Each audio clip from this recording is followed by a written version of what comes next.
If you want to watch a man built from violence discover the only thing more dangerous than power, stay until the end. Drop a like and tell me what city you're watching from, because this story doesn't just entertain, it cuts deep into what happens when control becomes the only language left to speak. Duke Lucien Blackthorn stood alone on the eastern tower of his fortress, while winter fog crawled up the cliffs below. The northern province of Ravarin stretched beneath him like a kingdom carved from stone and obedience. 300,000 souls lived under his rule, and every single one understood the same truth. Crossing the Duke meant choosing death. He was 34 years old and looked like something forged in a furnace, then left to cool without ever learning warmth. Black hair cut military sharp, gray eyes that saw through lies before they finished forming on trembling lips. A jaw set in permanent judgment, the kind of face that made children hide and grown men rehearse their words 3 times before speaking. Tonight he wore all black because he always wore black. Color implied celebration, and Lucien Blackthorn had stopped celebrating anything the night his father taught him that family meant nothing when power hung in the balance. The castle behind him rose like a monument to controlled brutality. Black stone towers piercing fog, iron gates that opened only when he commanded, walls thick enough to swallow screams. Blackthorn Keep wasn't designed for comfort. It was designed to remind everyone who entered that mercy died at the threshold. A knock echoed through the tower chamber. "Come in." Captain Matthias entered with the cautious precision of a man who'd seen what happened to soldiers who moved too quickly around their lord. He was 42, scarred across the neck from the last rebellion, loyal because Lucien rewarded competence and crushed incompetence without hesitation. "My lord, Baron Vale's carriage arrived an hour ago." Lucien didn't turn from the window. "And? The Baron is dying. Lung fever." He brought his ward as requested. Requested was a diplomatic word for commanded. Baron Theodore Vale owed the Duke 14,000 gold sovereigns and unpaid taxes plus interest accumulated over 3 years of creative excuses. The debt had grown large enough that only 2 options remained: pay in full or surrender collateral. The Baron chose collateral. Where is she now? Guest quarters, East Wing. Lady Margrave assigned her a room near the Rose Garden. Lady Margrave was the castle's head steward, a woman in her 60s who ran Blackthorn Keep with ruthless efficiency and zero tolerance for weakness. If she'd placed the girl near the Rose Garden, it meant the room was decent but not luxurious. A calculated message: your property now, not a guest. Have the Baron brought to my study at dawn. I want documentation confirming debt transfer. Captain Matthias hesitated. That pause made Lucien finally turn around. When the Duke looked directly at someone, it felt like being examined by a predator, deciding whether you were prey or simply an obstacle to remove. "What? The girl, my lord. She's what?" Matthias chose his words carefully. "Not what we expected. Explain." The Baron described her as timid, obedient, someone who'd caused no trouble during her wardship. And she walked through the grand hall an hour ago and stared directly at the Blackthorn crest above the fireplace. Then she asked Lady Margrave why a man powerful enough to rule the North still needed armed guards in his own home. Silence filled the tower. Lucien felt something cold move through his chest. Not anger, curiosity. In Ravarin, people survived by becoming invisible. They bowed low, spoke quietly, obeyed instantly. Fear was the currency that bought another day of breathing. This girl had walked into his castle and asked questions. What did Margrave say? She told the girl that wisdom begins with silence. Smart woman. And the girl's response? She said that cowards mistake silence for wisdom, but the brave know when to speak. Captain Matthias watched his lord's face for reaction. Lucien's expression didn't change. It never did. The Duke had learned 20 years ago that showing emotion was showing weakness, and weakness invited challenges he'd rather bury than fight. But something sharp twisted in his gut. Interest. What's her name? Seraphina Vale. Age? 23. Education? The Baron kept her isolated. Private tutors. No formal court training, which meant she hadn't been taught the invisible rules that kept everyone else alive in noble society. She didn't know that questioning a duke was suicide. She didn't understand that power worked by domination, not debate. She was walking into his world completely unaware of how easily it could devour her. Tomorrow night there's a reception for visiting nobles from the southern provinces. Make sure she attends. My lord, you heard me? Captain Matthias bowed and left. Lucien turned back toward the window. Below the cliffs, fishing villages glowed with lamplight. Families eating dinner. children laughing. Simple people living simple lives because they never questioned the structure holding everything in place. He'd spent 15 years building that structure, every law, every punishment, every public execution designed to send a message that echoed across the province: obey or suffer. It worked. Riverine was stable. Crime dropped. Trade flourished. Other provinces looked at Blackthorn rule and saw efficiency that came from absolute control. But they never saw the cost. Lucian closed his eyes and immediately regretted it, because darkness brought memories he'd buried beneath years of discipline and rage. He was 14 again, watching his father drag a screaming man across the throne room by his hair. The man was Uncle Garrett, his father's younger brother, accused of plotting a coup with 6 other noble families. Young Lucien had loved Uncle Garrett. The man told jokes, brought gifts, made their brutal household feel almost human. Then his father discovered the conspiracy. The old duke didn't bother with trials or councils. He locked the throne room doors and executed all 7 conspirators personally, while forcing his son to watch. Uncle Garrett died last, begging for mercy that never came. Afterward, covered in blood that wasn't his own, Duke Alistair Blackthorn grabbed 14-year-old Lucian by the throat and said the words that shaped everything afterward. Love makes you weak. Power keeps you alive. Remember which one matters when they come for your crown. Then he ordered the bodies burned in the courtyard snow. Lucian opened his eyes. The memory tasted like ash and iron. He'd learned the lesson well. Too well. Over the years, he'd transformed from a boy who loved his uncle into a man who trusted no one, showed mercy to nothing, and ruled through calculated fear because sentiment was a blade that cut both ways.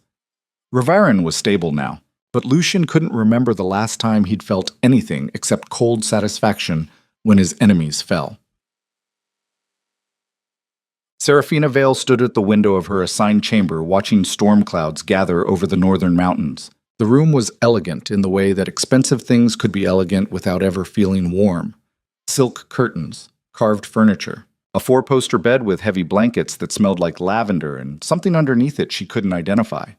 Fear, probably. This whole castle reeked of it. She'd noticed during the walk from the carriage to her quarters. Servants moved through corridors like ghosts trying not to make noise. Guards stood at attention with eyes locked forward, as if seeing nothing kept them safe. Even Lady Margrave, clearly a woman of authority and experience, had spoken in careful, measured tones designed not to attract unwanted attention. Everyone was terrified of something, or someone. Behind her, the door opened without knocking.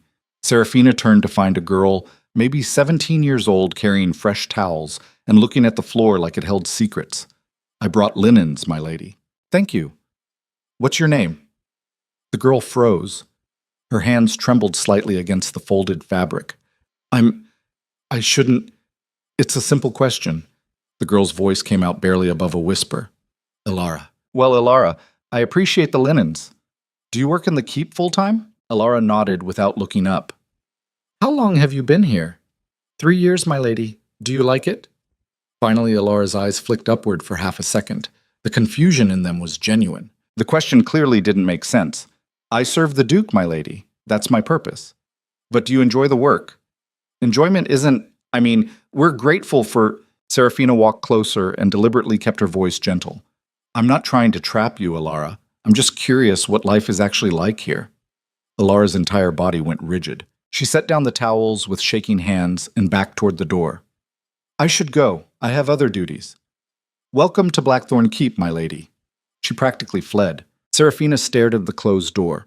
What kind of place made asking about someone's feelings feel dangerous? She'd known coming here would be difficult.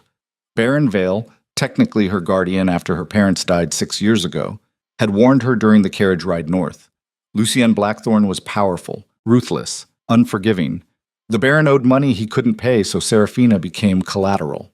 She would live at the keep as a ward until the debt was resolved through labor, marriage arrangement, or death. The Baron preferred not to specify which outcome seemed most likely. But Seraphina had spent 6 years trapped in the Baron's crumbling estate, watching him drink away his fortune while pretending nobility meant something beyond a faded title. She'd learned that powerful men stayed powerful by convincing everyone else that power was inevitable. It wasn't. Power was a story people agreed to believe.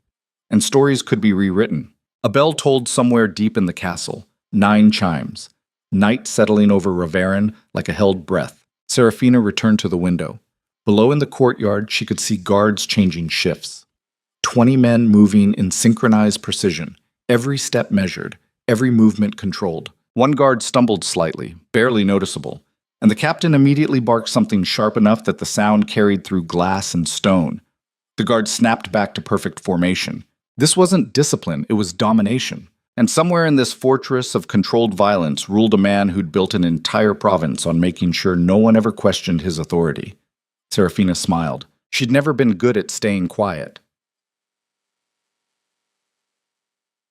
The reception hall blazed with candlelight from 3 massive chandeliers hanging above polished marble floors. 200 nobles filled the space wearing their wealth like armor. Silk gowns, velvet doublets, jewelry that caught light and threw it back in calculated displays of status. Serafina entered wearing the only formal dress she owned, a simple gray gown that Baron Vale's wife had given her years ago with the apologetic explanation that wardship didn't warrant expensive clothing. The fabric was decent quality but clearly outdated. In this room full of peacocks, she looked like a sparrow that wandered in by accident. She didn't care. Fashion was another game rich people played to avoid confronting how empty their lives actually were. Lady Margrave appeared at her elbow within seconds. The older woman's expression carried professional courtesy wrapped around steel. "You'll stand near the eastern wall. Do not approach the Duke unless directly addressed. Do not speak to visiting nobles unless they engage you first. Do not—" "Why?" Lady Margrave's eyebrow lifted fractionally. "Excuse me? Why can't I speak to people? I'm a ward, not a prisoner. The distinction is smaller than you think, child. The Duke extended you the courtesy of attending this reception. Don't mistake courtesy for permission to behave recklessly. I'm asking questions, not planning a coup. Questions are dangerous when asked in the wrong tone to the wrong people. Then maybe the wrong people shouldn't hold power." Silence dropped between them like a stone in deep water. Around them, conversation continued, but Serafina noticed several nearby nobles had turned slightly, pretending not to listen while absolutely listening. Lady Margrave leaned closer. Her voice stayed level, but something cold moved behind her eyes. "I've served this family for 40 years. I watched the old Duke execute traitors in that courtyard. I watched Duke Lucien inherit a broken province and forge it into something stable through sheer will and necessary brutality. You've been here one day. I strongly suggest you learn how Ravoren works before deciding how it should work." Serafina met her gaze without flinching. "And I strongly suggest that obedience and wisdom aren't the same thing." She walked away before Lady Margrave could respond. The Eastern Wall turned out to be exactly what it sounded like, a place where unimportant people stood while important people conducted business elsewhere. Serafina found herself next to a young woman maybe 19 years old wearing expensive emerald silk and looking like she'd rather be anywhere else. "First time at a Blackthorn reception?" the woman asked quietly. "First time in Blackthorn Keep. Lucky you." "I've been coming to these for 7 years. My father's a trade minister. Every season, the Duke summons us to demonstrate his control over commerce. We bow, we smile, we pretend we're honored. Are you?" The woman laughed softly. "I'm terrified. Everyone is. See that man by the windows?" Serafina followed her gaze to an older nobleman with silver hair and an expression like he'd been carved from disapproval. Count Aldrich Vane, Chancellor of the Duke's Council. Second most powerful man in Ravoren and absolutely loyal because the Duke saved his daughter from execution 8 years ago when she killed her abusive husband in self-defense. That sounds almost noble. It was calculated. The Duke doesn't save people out of kindness. He saves them so they owe him everything. Before Serafina could respond, a shift occurred in the room's energy. Conversations didn't stop, but they dropped in volume. Movement slowed. Every person in that hall simultaneously became aware of something without being told what to notice. Then he entered. Duke Lucien Blackthorn walked through the main entrance like death arriving fashionably late, to remind everyone that eventually all debt gets collected. He wore black, of course he wore black, tailored perfectly to a frame built from discipline and violence. Gray eyes swept the room with the efficiency of a predator identifying prey. People bowed. Not dramatically, not with flourish. Just a subtle lowering of heads that acknowledged hierarchy without celebrating it. The Duke didn't acknowledge the gesture. He moved through the crowd toward Count Vane while nobles parted like water around a blade. Serafina stared. She'd expected someone impressive. Powerful men usually carried themselves with exaggerated confidence, meant to compensate for internal weakness. But Lucien Blackthorn wasn't compensating for anything. He moved like violence held in check by choice rather than inability. Every step deliberate, every glance a judgment. The kind of man who'd killed people and felt nothing afterward except satisfaction that problems had been solved. He's never lost a duel, the woman in emerald whispered. 17 formal challenges over 12 years. All 17 challengers died. 17? The last one was 4 years ago. After that, people stopped challenging him. Because they learned respect, because they learned fear. Across the hall, Duke Lucian stopped mid-conversation with Count Vane. His head turned slightly. Gray eyes locked onto something specific, locked onto her. Serafina felt the weight of that gaze like pressure against her chest. Everyone in that room had lowered their heads when he entered. She hadn't. The Duke said something to Count Vane, then walked directly toward the eastern wall. Nobles moved out of his path without being asked. The woman in emerald suddenly became very interested in examining her hands. Lucien stopped 3 feet away. Up close, he was taller than she'd expected. Maybe 6'2". Broad shoulders that came from actual training, not decorative posturing. A scar along his jaw that suggested someone had once gotten close enough to cut him, and lived long enough to regret it. When he spoke, his voice carried no warmth, just cold efficiency. "You're Baron Vale's ward." It wasn't a question. Serafina met his eyes. "I am. You didn't bow when I entered. I didn't realize we were in a church." Several nearby conversations stopped entirely. The woman in emerald made a sound like a strangled gasp. Lucian's expression didn't change. "That's your defense? Religious protocol?"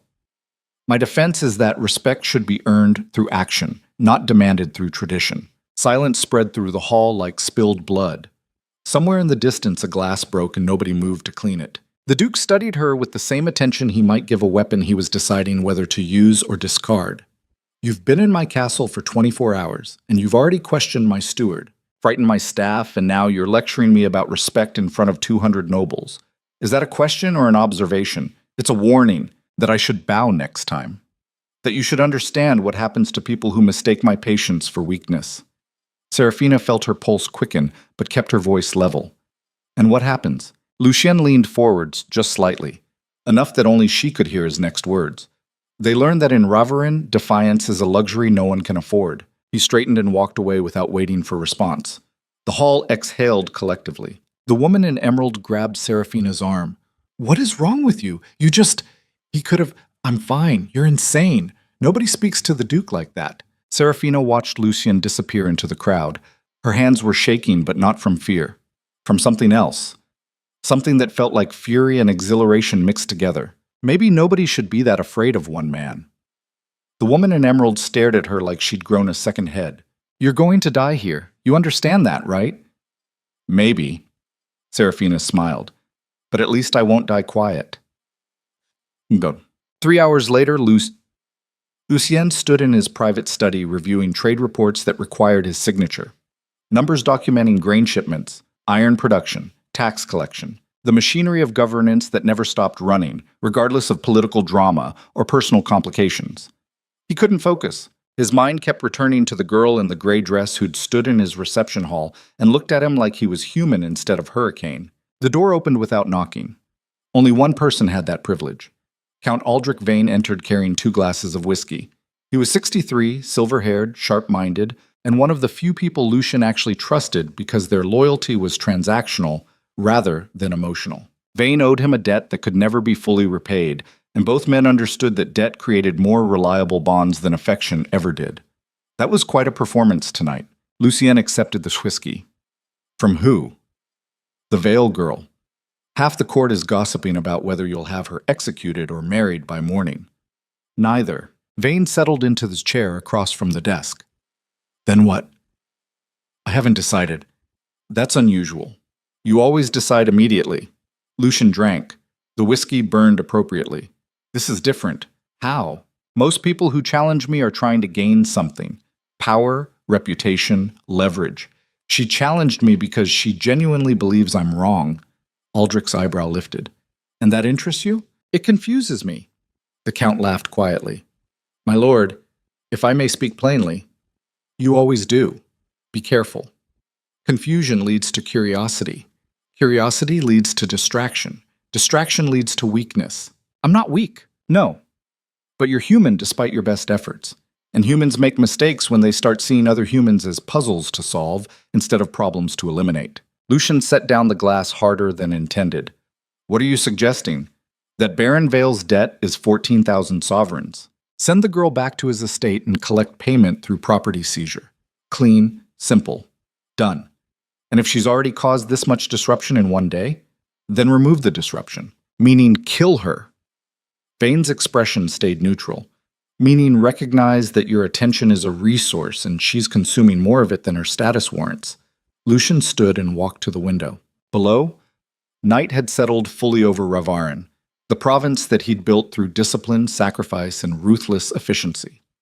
Every law he'd written, every execution he'd ordered, every rebellion he'd crushed, all of it designed to eliminate the chaos that nearly destroyed his family 20 years ago. And now a girl with no power, no resources, no training had walked into his castle and looked at him like he was something worth questioning. It felt like standing on unstable ground. Schedule a private dinner, tomorrow night, here in my study. My lord. That's an order, Aldrich. The Count stood slowly. As you wish. Though I'll note for the record that private dinners suggest investment. I'm investigating a potential problem. And if the investigation reveals she's dangerous, then I'll handle it the way I handle all threats. Aldrich headed toward the door, then paused. One more thing. The nobles tonight, they noticed. Noticed what? That for the first time in 12 years, someone defied you publicly and walked away unharmed. So the moment people stop fearing consequences is the moment your power starts eroding. The door closed. Lucian remained at the window staring at his province while something cold twisted in his chest. Aldrich was right. He'd built Ravarin on the foundation that challenging authority meant choosing death. Swift, public, absolute. It kept order. It prevented chaos. It protected the stability his father died trying to create. But tonight he'd let Seraphina Vale disrespect him in front of 200 witnesses and walked away without immediate punishment. Why? Because she didn't fear him. And something about that felt more dangerous than every assassination attempt and political coup he'd ever survived. Because fear was predictable. But courage? Courage was the thing that started revolutions. The cliffhanger struck like thunder when guards discovered something in the morning. In the castle's main courtyard, someone had rearranged the Blackthorn crest stones to form words visible from the Duke's tower window. Power, without conscience, is just refined brutality. And standing in her chamber window, Seraphina watched soldiers search frantically for whoever dared commit such treason while knowing exactly what she'd done, and that discovery meant one undeniable truth. Tomorrow's private dinner with the Duke would decide whether she'd changed anything at all or simply chosen a more dramatic way to die. Dawn broke over Blackthorn Keep like a blade cutting through fog. Lucian stood in the courtyard staring at the rearranged stones, while 40 guards searched every corner of the castle grounds for whoever had committed treason in plain sight. The message burned into his vision. Power without conscience is just refined brutality. Captain Matthias approached with military precision and barely concealed fury. My lord, we've questioned every servant on night duty. No one saw anything. Whoever did this knew our patrol routes. Lucian didn't respond immediately. His eyes traced each stone, calculating the time required to move them silently, the strength needed to position them exactly, the audacity required to leave a message visible from his private tower. This wasn't random vandalism. This was a declaration. Have the stones returned to their proper arrangement. Double the night watch. I want reports on every person who entered or exited the grounds between midnight and dawn. My lord, if I may, what about the Vale girl? What about her? She arrived 2 days ago, and suddenly someone's defacing Blackthorn symbols. The timing suggests nothing without evidence. Bring me facts, not speculation. Matthias bowed and withdrew, but Lucian caught the skepticism in his captain's expression. Everyone assumed the same thing. The outspoken ward who'd challenged him publicly was now escalating to property destruction. The logical conclusion was obvious, but logic and truth weren't always aligned. Lucian walked back inside while servants pressed themselves against walls to let him pass. He climbed the tower stairs to his study and found Count Aldrich already waiting with morning reports and coffee that smelled like it had been brewed hours ago. You saw the courtyard. It wasn't a question. Aldrich saw everything. I did. Creative vandalism, almost artistic. Lucian sat behind his desk. You think she did it? I think the evidence points in an obvious direction. Evidence points where we direct our attention. Did you arrange the dinner? Tonight at 8, private dining room adjacent to your study. I took the liberty of selecting the menu personally. Why? Because if you're going to interrogate someone, it's better to do it over decent food. Makes the whole experience feel less like an execution. I'm not executing her. Aldrich's eyebrow lifted fractionally. Then what are you doing? Lucien picked up a report about grain tariffs and pretended to read it, finding out who she actually is beneath the performance. And if you discover she's exactly what she appears, a reckless girl with no sense of self-preservation, then I'll send her back to Baron Vale and collect my debt through conventional means. The Count stood. You're lying to yourself, my lord, but I'll prepare the dinner as requested. After he left, Lucien sat in silence, surrounded by maps of Ravaren and ledgers documenting 15 years of carefully constructed control. Every decision he'd made since inheriting the duchy at 19 had served a single purpose: prevent the chaos that killed his father from ever returning. Alistair Blackthorne died because he trusted the wrong people.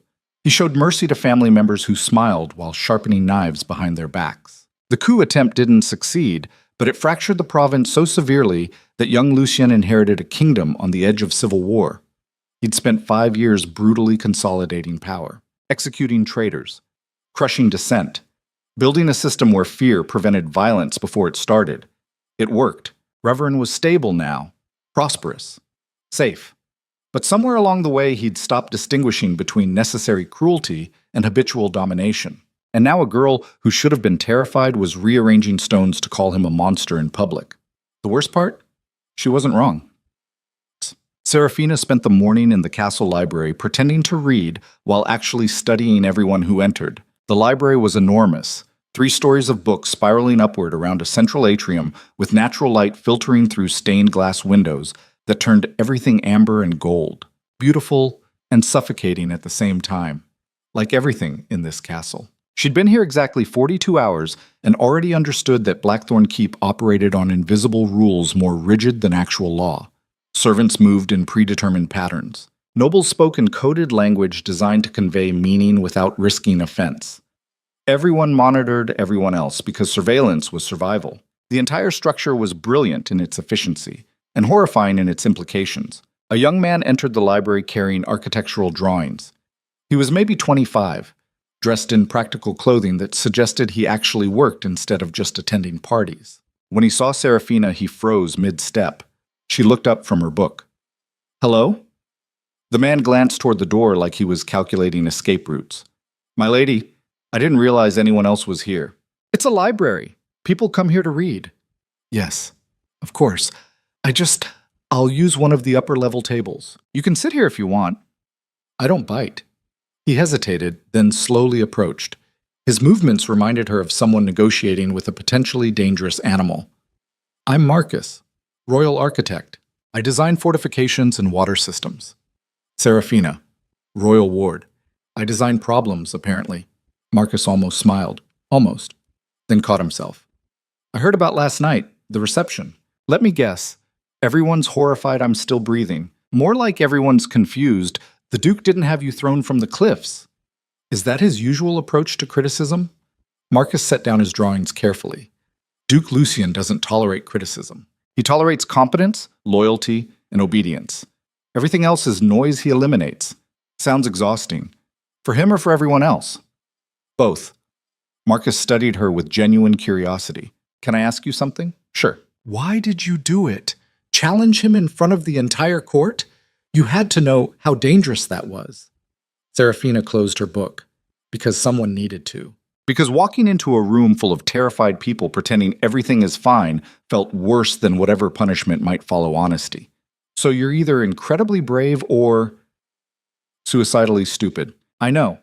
Everyone keeps suggesting the second option. I was going to say naive, but maybe that's the same thing here. Before Serafina could respond, Lady Margrave appeared in the library entrance. Her expression carried the professional neutrality of someone delivering news that would probably ruin someone's day. Miss Vale. The Duke requests your presence at dinner tonight.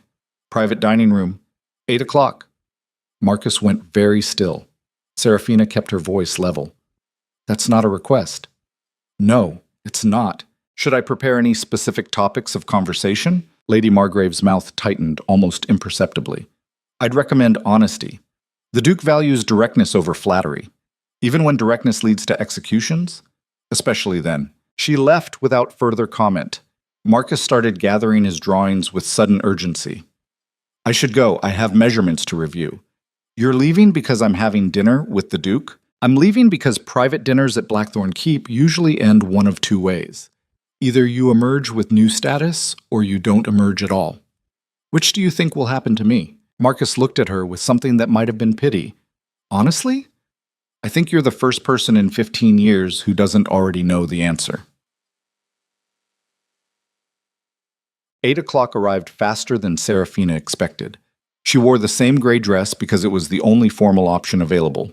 No jewelry, no elaborate hair arrangement, just herself walking through stone corridors toward a private dining room where the most dangerous man in the northern provinces waited to decide her fate. 2 guards flanked the entrance. They opened the doors without speaking. The room inside was smaller than she'd anticipated. A single table set for 2 beneath an iron chandelier holding maybe 20 candles. Dark wood paneling. A fireplace burning low. Windows overlooking the cliffs where winter fog rolled in from the sea. Lucian stood near the window wearing all black. Again. He turned when she entered, and for a moment neither of them spoke. Finally he gestured toward the table. Sit. Serafina sat. The chair was heavy oak and surprisingly comfortable. Lucien remained standing. Are you afraid? Should I be? Most people would be. I'm not most people.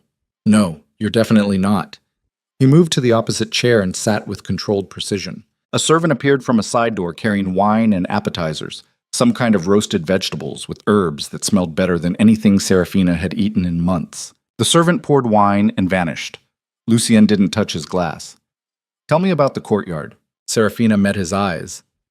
What about it? The message. The stones. The rather pointed commentary about my leadership style.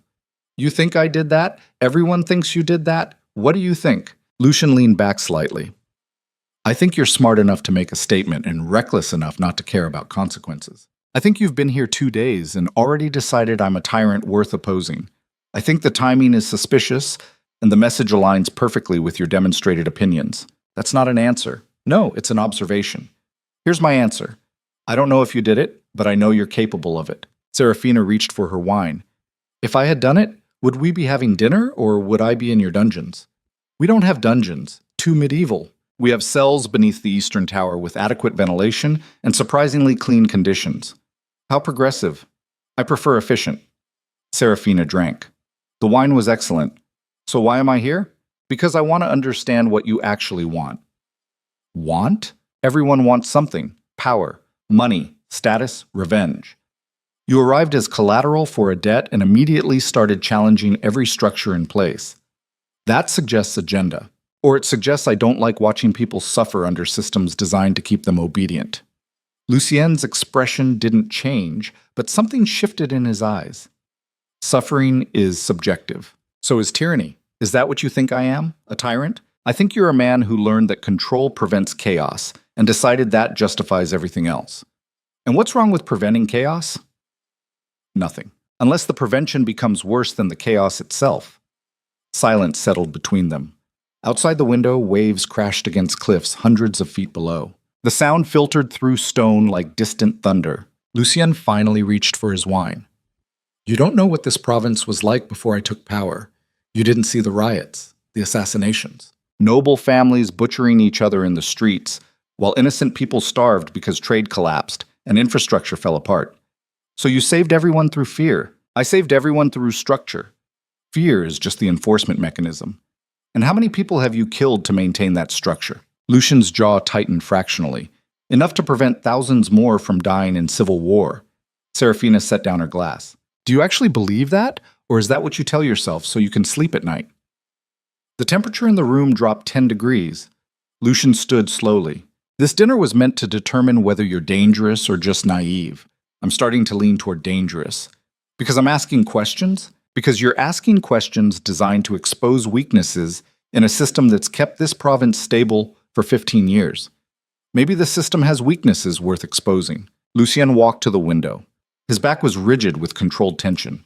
When he spoke again, his voice carried an edge that suggested proximity to violence. My father was a brutal man who ruled through absolute domination. He trusted no one, loved nothing except power. When his own brother tried to kill him, he executed 7 people in front of me and then burned their bodies while I watched. I was 14 years old.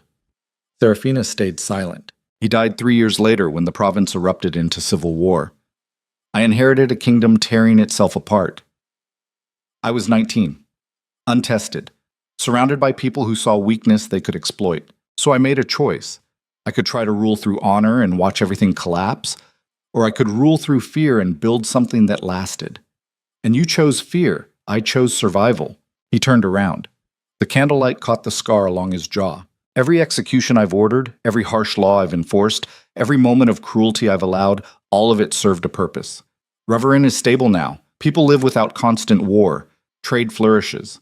Crime is minimal. That doesn't happen by accident. It happens because I'm willing to do what others won't. Serafina stood. And the cost? All those terrified servants and traumatized nobles and people too afraid to question anything? That's acceptable to you? Acceptable? No. Necessary? Yes. They're not the same thing. In my world they are. Then maybe your world is the problem. Lucian crossed the distance between them in 3 steps. Suddenly he was close enough that Serafina could see the gray in his eyes. Wasn't uniform, but streaked with darker shades like storm clouds gathering. You've been here 2 days and you think you understand what it takes to hold power. You don't. Power isn't a game. It's not a philosophical debate. It's life and death rendered into choices that haunt you forever. I understand more than you think. Really? Have you ever had to choose between executing one person or watching 10 people die in rebellion? Have you ever had to burn villages to stop plague from spreading? Have you ever had to smile at nobles you know are plotting against you while calculating exactly when to eliminate them? No. Then don't lecture me about morality until you've stood where I stand and made the decisions I make every single day. Serafina didn't step back. Maybe I haven't made those decisions, but I've watched powerful men justify cruelty my entire life. My father beat my mother and called it discipline. Baron Vale drank away his fortune and called it noble tradition.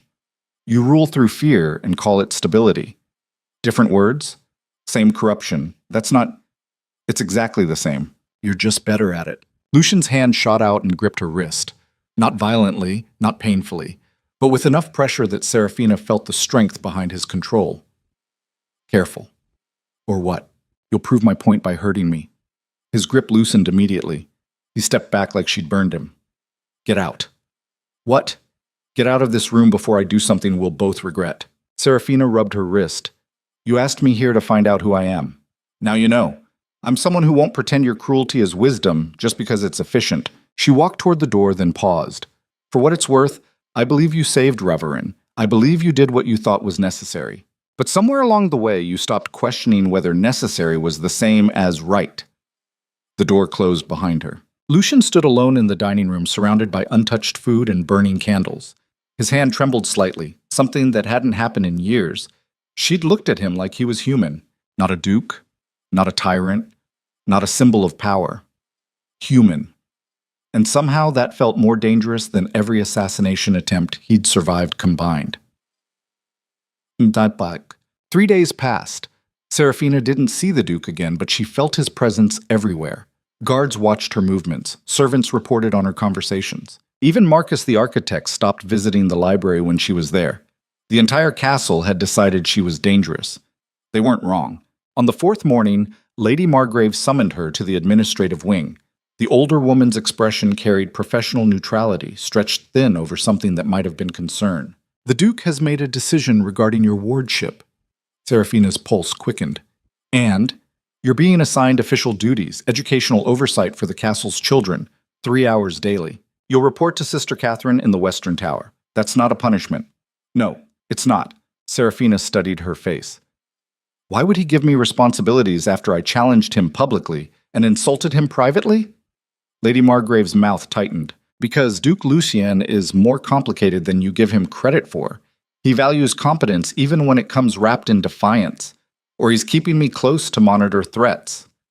Perhaps. Or perhaps he recognized something in you worth preserving. Before Serafina could respond, alarm bells shattered the morning quiet.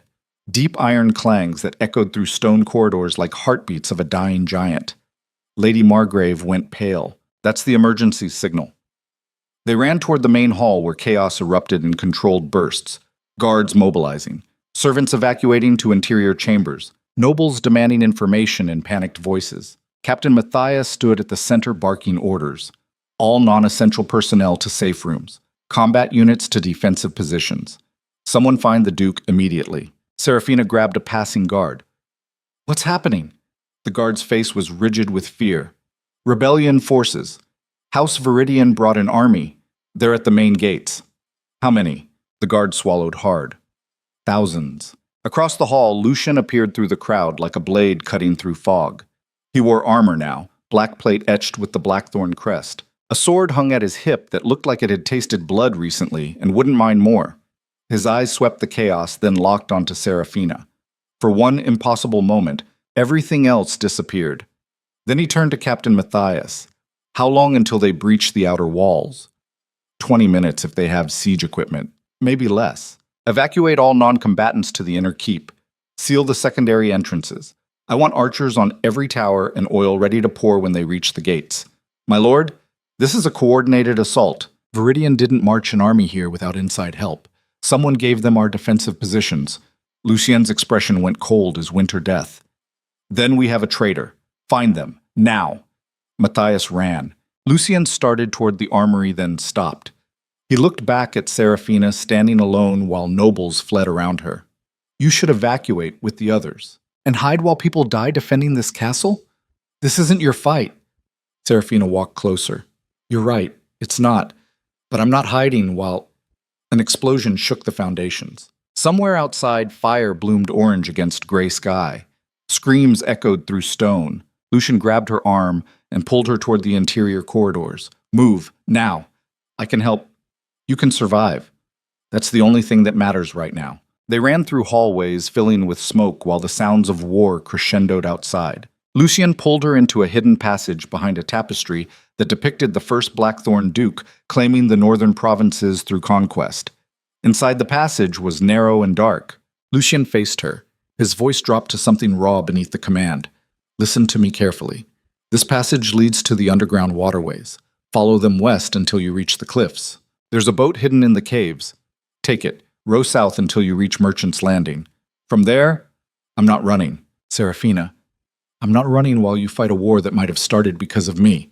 This has nothing to do with you. Viridian has wanted my territory for years. But the timing, right after I arrived, coincidence. You don't believe in coincidence. Another explosion, closer this time. The passage walls trembled. Lucian's hands gripped her shoulders. Whatever happens today, you need to understand something. I've made terrible choices. I've hurt people. I've ruled through fear because I didn't know another way. But you... He stopped. His jaw clenched with effort to say something that clearly didn't come easily. You made me question everything I built, and I hate you for it. But I also... The wall exploded inward. Stone and fire and screaming metal filled the passage. Lucian threw himself over Serafina as debris rained down.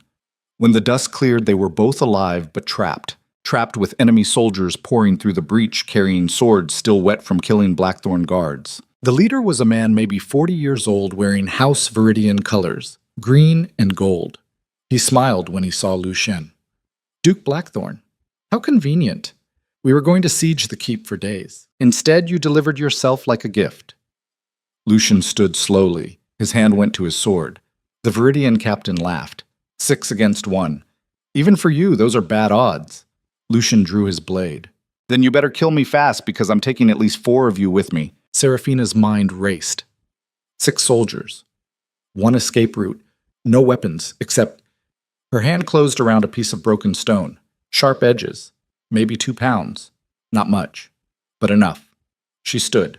The Viridian captain noticed her for the first time. And who's this? The Duke's latest conquest? Lucien's voice went lethal. Touch her and I'll make sure you die screaming. Bold words from a dead man. The soldiers advanced. Serafina threw the stone directly at the captain's face. He ducked instinctively, and Lucien attacked. What followed was violence rendered into art. Lucien moved like something built specifically for killing. His sword cut through the first soldier before the man could raise his blade. Blood sprayed across stone. The second soldier died faster. The third managed to block 1 strike before Lucien's knee shattered his ribs and the sword found his throat. 3 dead in seconds. The remaining soldiers hesitated. That hesitation killed them. Lucian finished the fourth and fifth before they could coordinate a defense. The Viridian captain tried to run, but Lucian caught him by the collar and slammed him against the wall hard enough to crack stone. Who betrayed me? Who gave you the castle defenses? The captain spat blood. You're already dead. Your whole line is dead. Viridian will rule Raverin by morning. Lucian's sword pressed against his throat.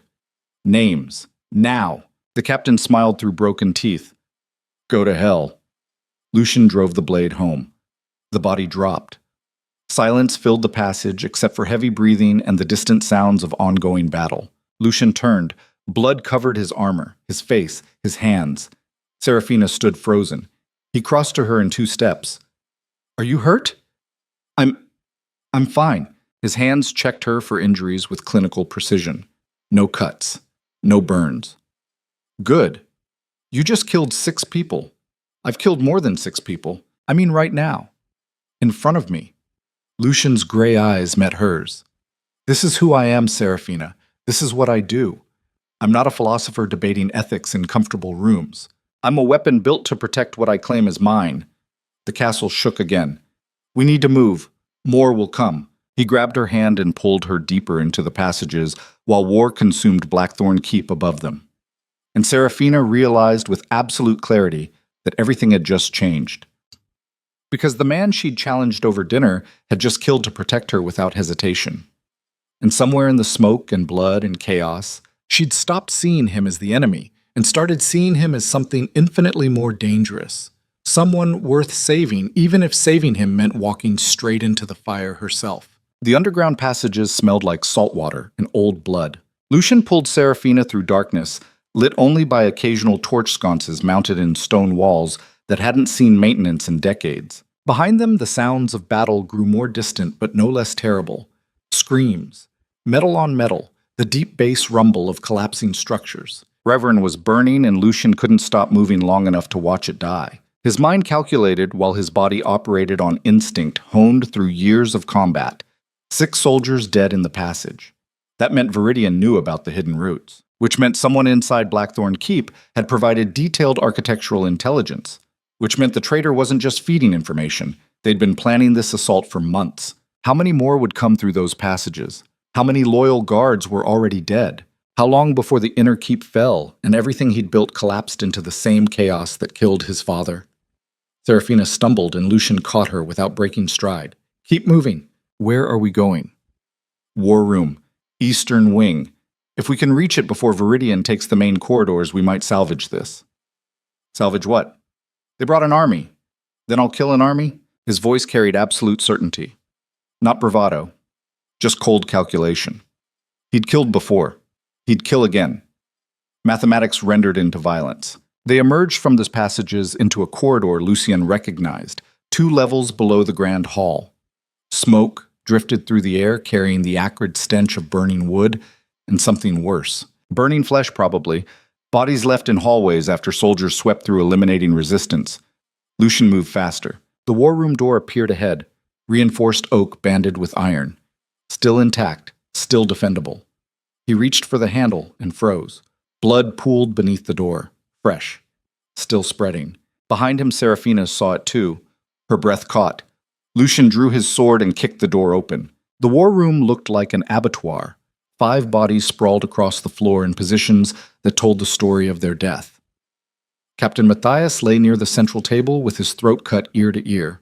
2 senior guards flanked him. A junior officer slumped against the wall with his eyes still open in permanent surprise. And standing over them all, cleaning blood from his blade with casual efficiency, stood Count Aldrich Vane. He looked up when Lucian entered. His silver hair was immaculate despite the carnage. His expression carried the mild interest of someone examining weather patterns rather than corpses he'd personally created. My lord, I was wondering when you'd arrive. Lucian's world tilted sideways. 20 years of carefully constructed reality collapsed into a single moment of absolute comprehension. Aldrich had served his father, trained him, guided him through the chaos after the old duke's death. Every decision, every strategy, every brutal choice that built Ravarin's stability. All of it shaped by the man now standing in a room full of bodies. Seraphina moved slightly behind Lucian. He stepped sideways to block her from Aldrich's line of sight, while his mind raced through 15 years of memories searching for the moment he'd missed. The tell. The inconsistency. The fracture that should have revealed treachery before it metastasized into this. You killed Matthias. Aldrich wiped the last of the blood from his sword. I did. He was about to discover evidence of my involvement with House Viridian. Couldn't allow that. How long? How long what? How long have you been planning this? Aldrich smiled. Since the day your father died and you inherited a broken province at 19 years old. Since the moment I realized a traumatized boy could be shaped into exactly the kind of ruler I needed. The words landed like physical blows. Lucian's hand tightened on his sword grip. You've been manipulating me for 15 years. Manipulating is such an ugly word. I prefer guided. Every harsh law you enacted, every execution you ordered, every moment of calculated cruelty that made you the most feared duke in the north. I helped design all of it. Why? Aldrich gestured around the room. Because fear creates predictable responses. Terrified populations don't rebel. They obey. And obedient populations are easy to control when you remove the figurehead they fear. You wanted them afraid of me so they'd accept you when I died. Not just accept. Beg for. You see, Duke Lucian, you've spent 15 years becoming the monster everyone expects. Ruthless, merciless, alone. And monsters don't inspire loyalty. They inspire the desperate hope that someone better might replace them. Lucian felt something cold spreading through his chest. This wasn't rage. This was the specific horror of realizing your entire life had been someone else's design. Every piece of advice Aldrich ever gave, every strategic recommendation, every time he'd encouraged Lucian to choose violence over mercy. It had all served this single purpose. Create a duke so brutal that his death would seem like liberation. Seraphina's voice cut through the silence. You saved his daughter 8 years ago. He told me you earned his loyalty. Aldrich laughed. I didn't have a daughter. That was theater designed to explain why I stayed close when other nobles fled. Duke Lucian needed to believe someone was loyal out of gratitude rather than calculation. Gave him comfort during those long nights when guilt almost consumed him. Lucian's jaw clenched. The Battle of Raven's Pass. You recommended we execute the surrendering soldiers, because mercy would have made you look weak. Weakness invites challenge. I needed you strong enough to hold power, but isolated enough that removing you would create minimal resistance. The river forts. You suggested we flood the lower districts to stop the plague. Necessary to demonstrate your willingness to sacrifice peasants for the greater good. Made the nobility trust that you'd protect their interests over common welfare. The tax reforms that starved the southern villages. Economic pressure to prevent uprising. Worked beautifully. Every decision that haunted Lucian late at night when sleep wouldn't come, and memories of screaming civilians echoed in his skull. Aldrich had engineered all of it, not to protect Reverin, to isolate the Duke from any source of genuine loyalty until his assassination would trigger relief instead of resistance. Outside the war room, battle sounds intensified. Closer now. Viridian soldiers sweeping through the castle while Blackthorn forces collapsed without their commander. How many are dead because of you? Aldrich shrugged. Does it matter? They're peasants, soldiers, expendable components in a larger machine. You learned that lesson well. I learned it from you. Exactly. And now the student graduates. Aldrich's blade moved faster than should have been possible for a 63-year-old man. He closed the distance between them in 2 steps with his sword aimed directly at Lucian's throat. Lucian blocked on pure instinct. Steel screamed against steel. The impact sent shockwaves up both arms. They separated and circled. Seraphina pressed against the wall, trying to stay out of range, while 2 men who'd spent 15 years building a kingdom now tried to kill each other in a room full of corpses. Aldrich attacked again. High slash followed by low sweep, followed by a thrust that would have punched through Lucian's ribs if he hadn't twisted sideways at the last second. The blade caught his armor and scraped along metal with a sound like tearing fabric. You taught me to fight. I taught you to survive. There's a difference. Aldrich pressed forward with combinations that forced Lucian backward toward the wall. Each strike came from angles designed to exploit weaknesses in Blackthorn combat training, because Aldrich had created that training specifically to include exploitable gaps. Every defensive technique Lucian knew was something Aldrich taught him, which meant Aldrich knew exactly how to counter all of it. Lucian blocked desperately while his mind raced. 15 years of muscle memory worked against him now. Every instinct he'd developed, Every response he drilled until it became automatic. All of it played directly into Aldrich's strategy. The old man wasn't stronger or faster. He was smarter. And in combat between experts, intelligence beat strength every single time. Aldrich's blade slipped past Lucian's guard and opened a cut across his shoulder. Not deep, not fatal, but proof that the next one would be. You're predictable, my lord. I made sure of that. He attacked again. Lucian blocked and countered, but Aldrich read the counter before it finished forming and used Lucian's own momentum against him. A twist. A redirect. Suddenly Lucian was off balance and Aldrich's sword was coming at his exposed neck. Seraphina threw a fallen helmet. It hit Aldrich's arm mid-swing. The blade diverted 6 inches left and missed Lucian's throat by a margin thin enough to feel the wind of its passage. Aldrich turned toward her with annoyance. "Stay out of this, girl. I'll deal with you after—" Lucian drove his sword through Aldrich's side. Not a killing blow, not immediately, but deep enough that blood poured dark and fast. Deep enough that the old man's eyes went wide with genuine surprise. They stood frozen. Lucien's blade buried in Aldrich's torso, Aldrich's sword halfway raised for a strike that would never land. "You taught me to fight predictably," Lucien said quietly, "but you forgot to account for desperation." He ripped the blade free. Aldrich staggered backward. His free hand went to the wound trying to stem bleeding that wouldn't stop. His face went pale, but his expression remained calculating even as death approached. "You think killing me ends this? Viridian has 2,000 soldiers in this castle. Your forces are scattered. Your commanders are dead. Even if you survive today, you'll never rebuild trust. Everyone will know you were a puppet." Lucien stepped over Captain Matthias's body. His sword dripped red against stone floor. "I'll rebuild. With what? Fear? You've already proven fear can't hold loyalty." "Then I'll find something else." Aldrich laughed. Blood bubbled at his lips. "There is nothing else. You're broken, boy. I made sure of it. Every piece of humanity you had left. I helped you bury it under necessary cruelty and pragmatic violence. You're a weapon now, and weapons don't inspire loyalty. They inspire relief when they're finally destroyed." Seraphina moved to Lucien's side. Her voice was steady despite the carnage surrounding them. "He's wrong." Aldrich's eyes shifted to her. "And what would you know about it? I know that people follow strength, yes, but they die for purpose. You spent 15 years making him strong. You forgot to give him purpose beyond survival." Aldrich coughed. Red stained his teeth. "Philosophy won't save a burning castle." "Maybe not, but it's a better foundation than fear." The Count's legs gave out. He collapsed against the war table, smearing blood across maps of Rivaran that would never be updated again. His breathing came shallow and rapid. Lucian stood over him. 20 years of trust, 20 years of counsel, 20 years of believing someone actually cared whether he lived or died. All of it lies. The old man looked up at him. His voice came weaker now. "You want to know the worst part? I did care. Not the way you hoped, but I cared whether my plan succeeded. And watching you transform from that frightened boy into this perfectly controlled weapon, it was beautiful work.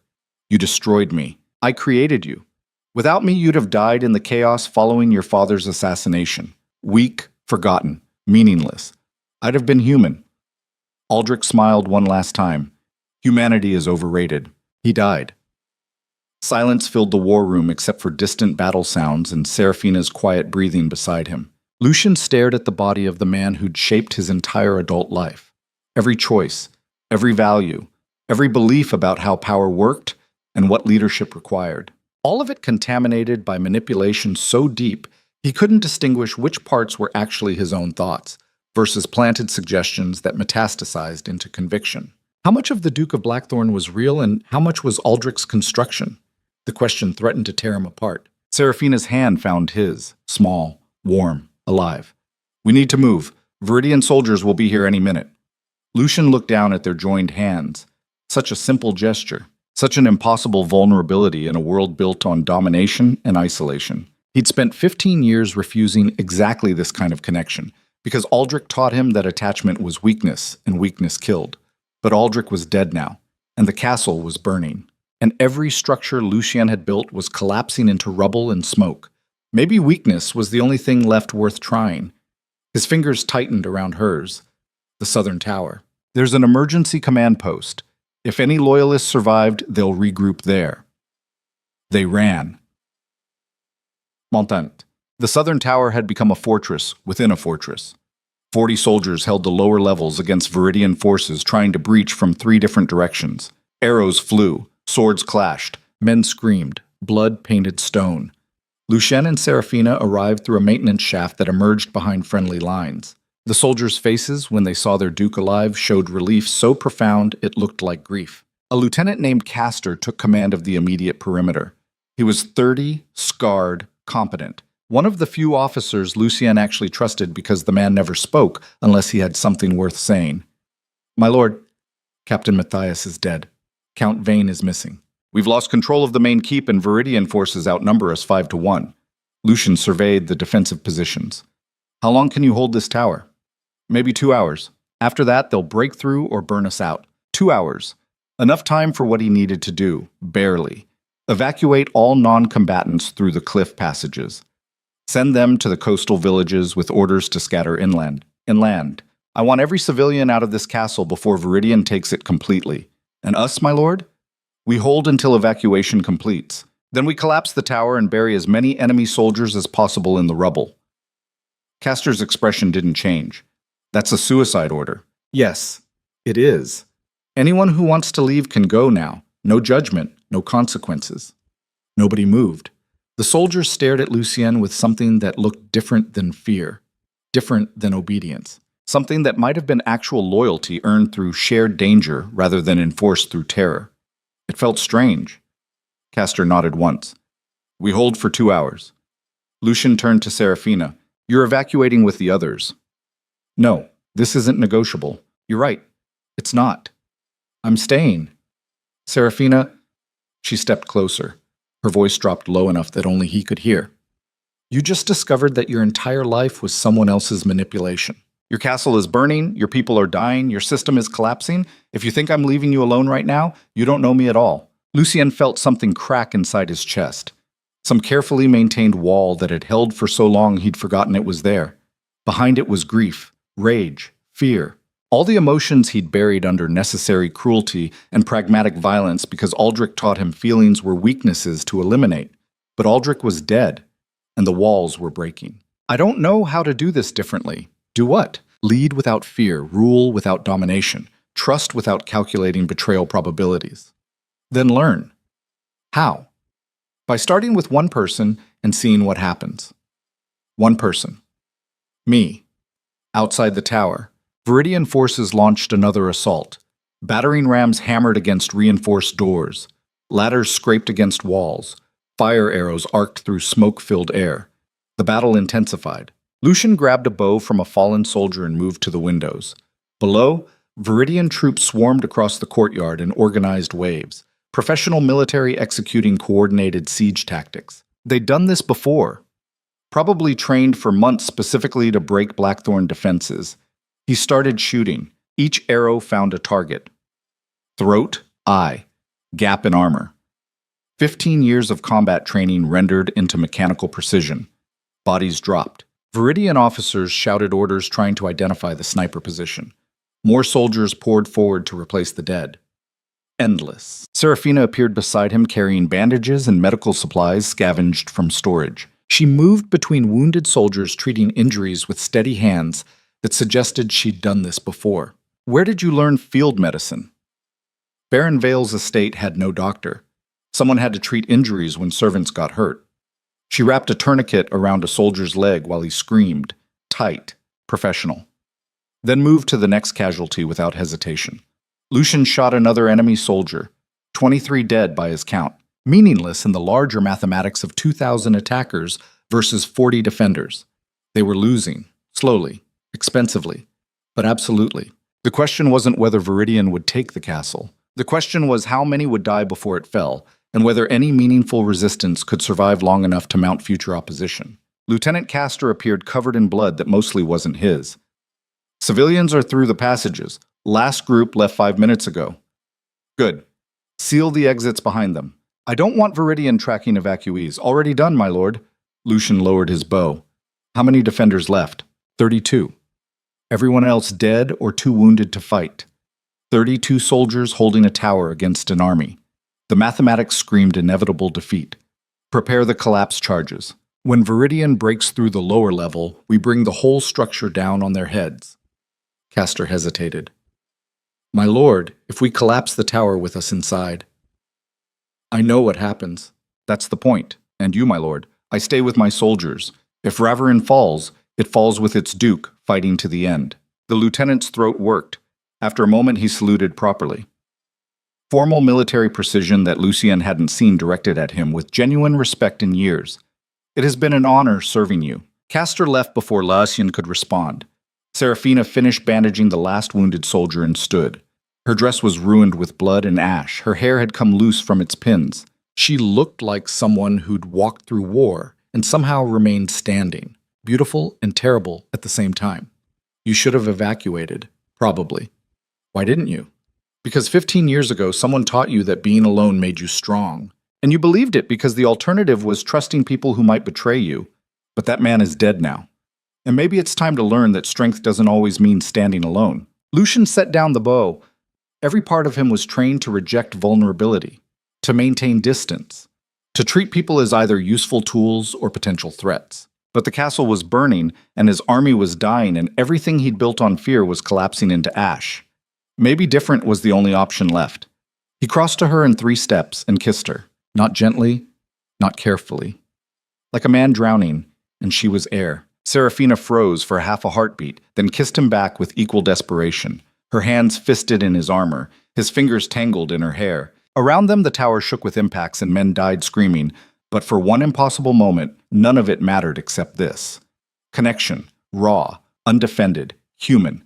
They broke apart breathing hard. Lucien's forehead rested against hers. If we survive this, we will. You don't know that. No, but I choose to believe it anyway. Below them, something massive hit the tower foundation. The entire structure groaned, stone cracked with sounds like breaking bones. Lieutenant Castor's voice carried up the stairs. My lord, they're through the lower levels. Charges are set.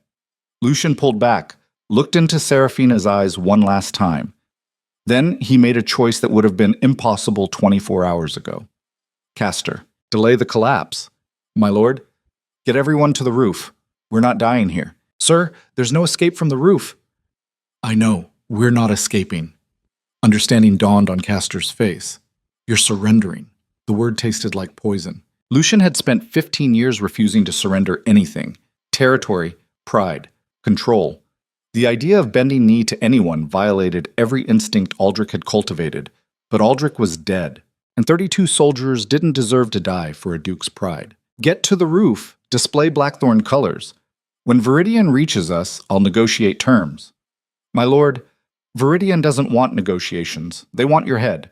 Then they'll get it. In exchange for my soldiers walking free. Seraphina grabbed his arm. You can't watch me. Lucien, I've made terrible choices based on advice from a man who wanted me destroyed. I've ruled through fear because I thought fear prevented chaos. I've isolated myself because I believed strength required standing alone. All of it was wrong. So now what? Now I choose differently, even if it kills me. He kissed her again, softer this time, like goodbye. Then he climbed toward the roof, while below him, Viridian soldiers poured through breached defenses, and the last true resistance in Blackthorn Keep prepared to surrender for the first time in its 500-year history. On the roof, winter wind cut through smoke carrying the stench of burning wood and dead horses. Lucien's remaining soldiers gathered in tight formation, battered, bloody, unbroken. He raised the Blackthorn banner himself, black fabric whipping in wind against gray sky, a symbol of power that had ruled the North through calculated brutality and necessary cruelty, now transformed into a white flag of surrender held by a duke who finally understood that strength without humanity was just refined destruction. Below, Viridian forces saw the banner and hesitated. Then Lord Marcus Viridian himself appeared. He was 45, battle-hardened, ambitious. He'd wanted Blackthorn territory for a decade and finally found the opening to take it. He looked up at Lucien. Yen standing on the roof surrounded by the last fragments of his shattered army, and smiled. Duke Blackthorn, how gracious of you to make this easy. Lucien's voice carried across the courtyard. I'm offering terms. You're offering nothing. You've lost. Unconditional surrender, or we kill everyone in that tower. My soldiers walk free, unharmed. In exchange, I'll surrender myself without resistance. Viridian laughed.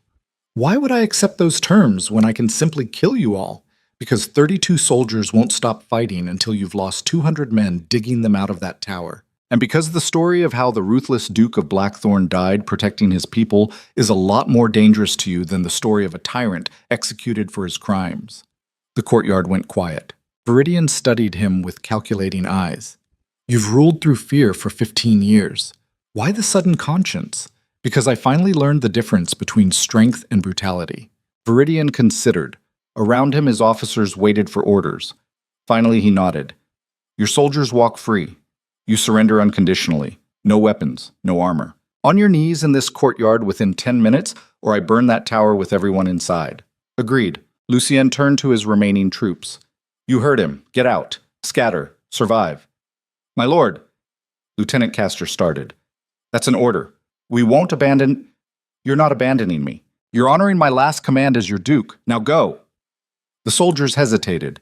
Then one by one they moved toward the stairs. Some saluted. Some just looked at him with expressions that suggested they'd finally seen something worth remembering beyond fear. Serafina remained. You too. No, so Serafina, I watched you rule through terror for days. I challenged you. I questioned you. I told you that power without conscience was just refined brutality. And you listened, against every instinct. Against 15 years of training, you chose differently. So I'm not leaving you to face this alone. They'll kill you, probably. But at least I'll die knowing I stood for something instead of running from everything. Lucien felt that wall inside his chest crack wider. Behind it was every emotion he'd buried, every moment of regret, every person he'd hurt in pursuit of stability that turned out to be manipulation, all of it flooding through. He'd spent 15 years becoming exactly what Aldrich wanted, a weapon, controlled, isolated, merciless. Now standing on a rooftop with the only person who'd ever seen past the construction to the human underneath, he finally understood what he'd actually lost. Not power, humanity. And maybe surrendering everything was the first step toward finding it again, even if finding it meant dying in the attempt.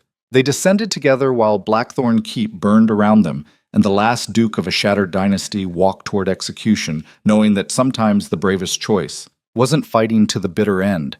It was choosing to fall so others could rise from your ashes and build something better than everything you destroyed trying to survive. Lucien descended the tower stairs with Serafina behind him, while his remaining soldiers filtered past, heading for escape routes that might keep them alive another day. Each step downward felt like walking toward execution he'd chosen, rather than one forced upon him. Strange how choice changed everything. Dying because you had no options was tragedy. Dying because you picked the outcome felt almost like control. Almost. The courtyard waited below.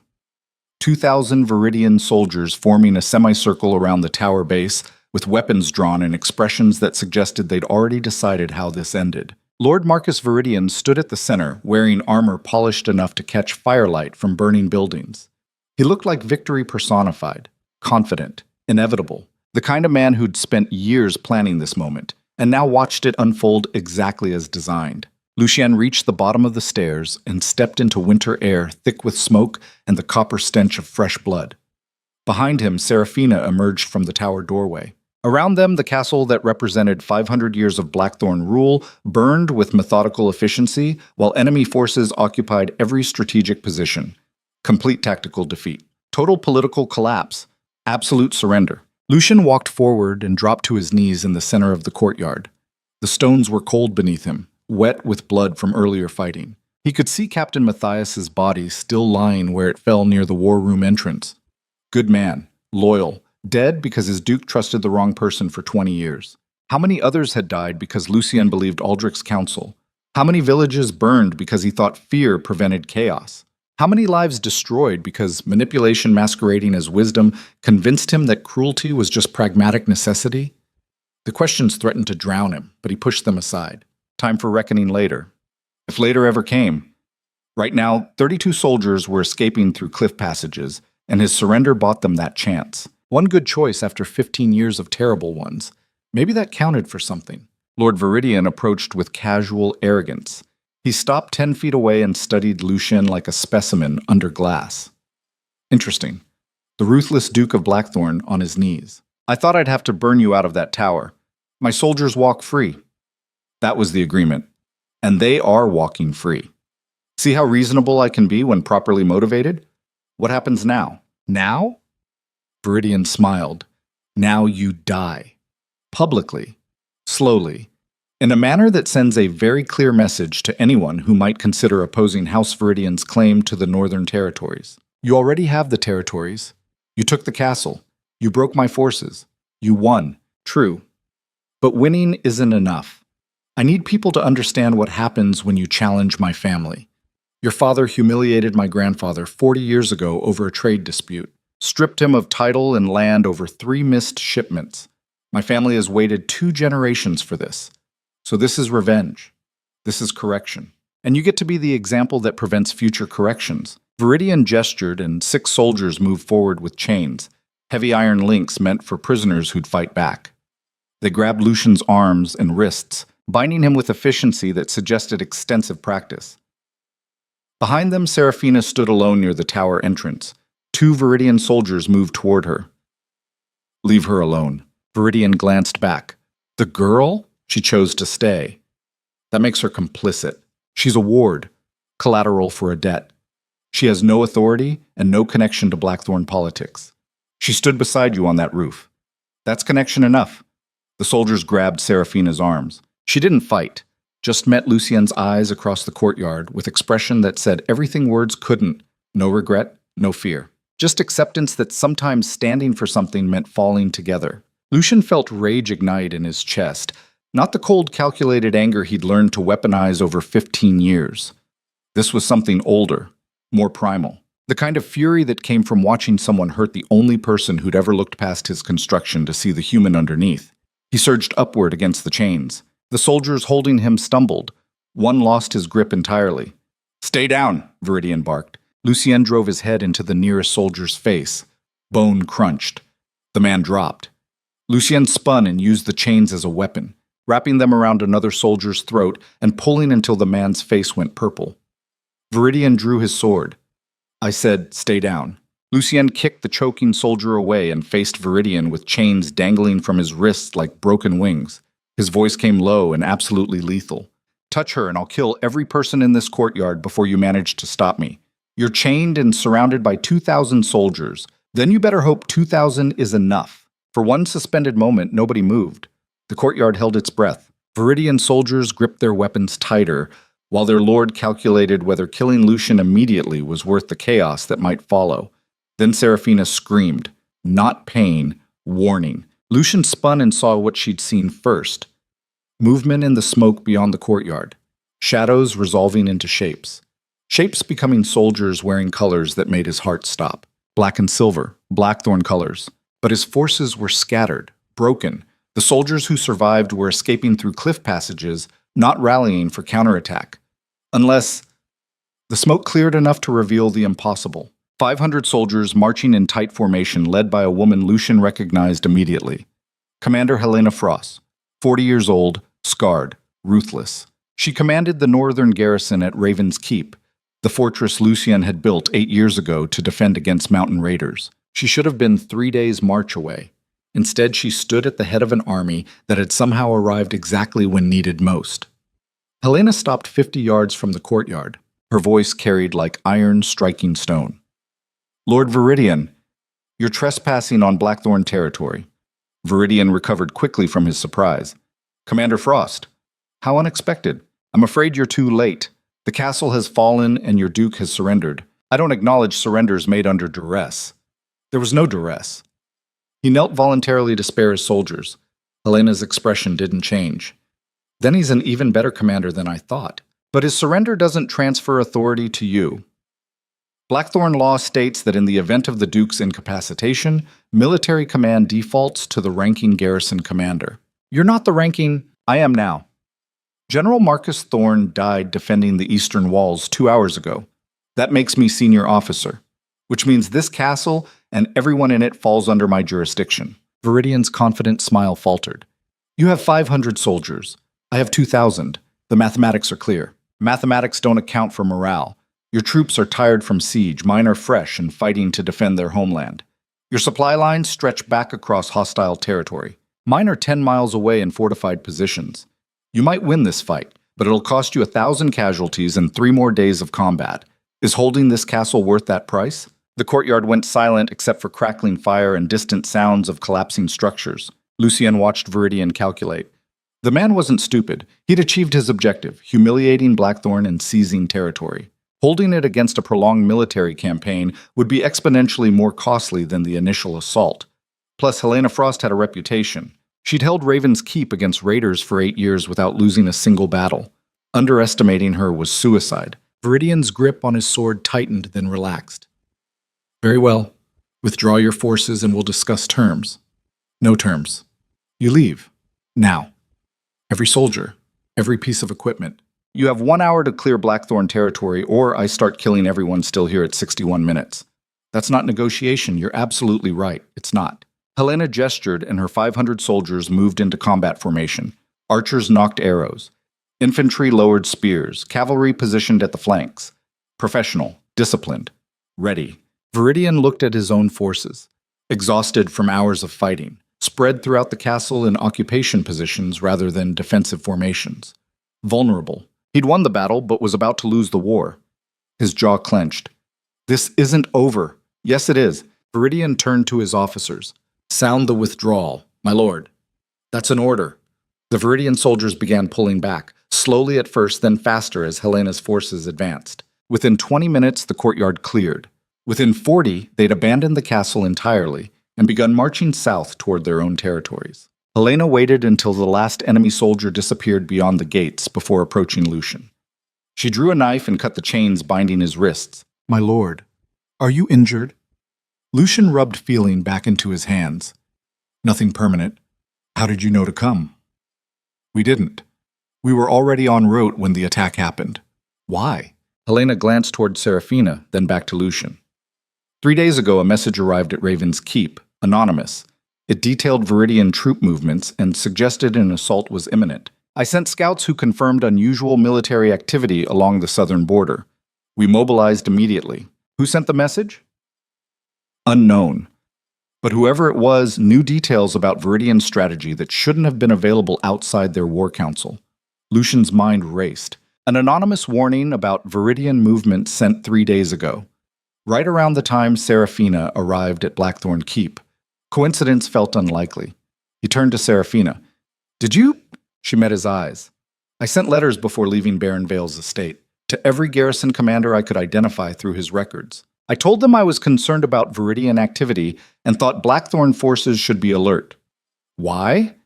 Because Baron Vale owed you money he couldn't pay, and men who can't pay debts sometimes make deals with people who want revenge. I found correspondence between the Baron and Viridian representatives, nothing concrete, just suggestions of mutual interest. You suspected this attack was coming. I suspected something was coming. I didn't know what, so I sent warnings hoping someone would take them seriously. Helena's expression softened fractionally. Lucky for all of us, someone did. Around them, Blackthorn soldiers began emerging from hiding positions. Lieutenant Castor appeared with 30 fighters who'd refused evacuation and stayed hidden in the castle waiting for opportunity. Marcus the architect stumbled out of the library covered in soot but alive. Servants cautiously returned to assess damage.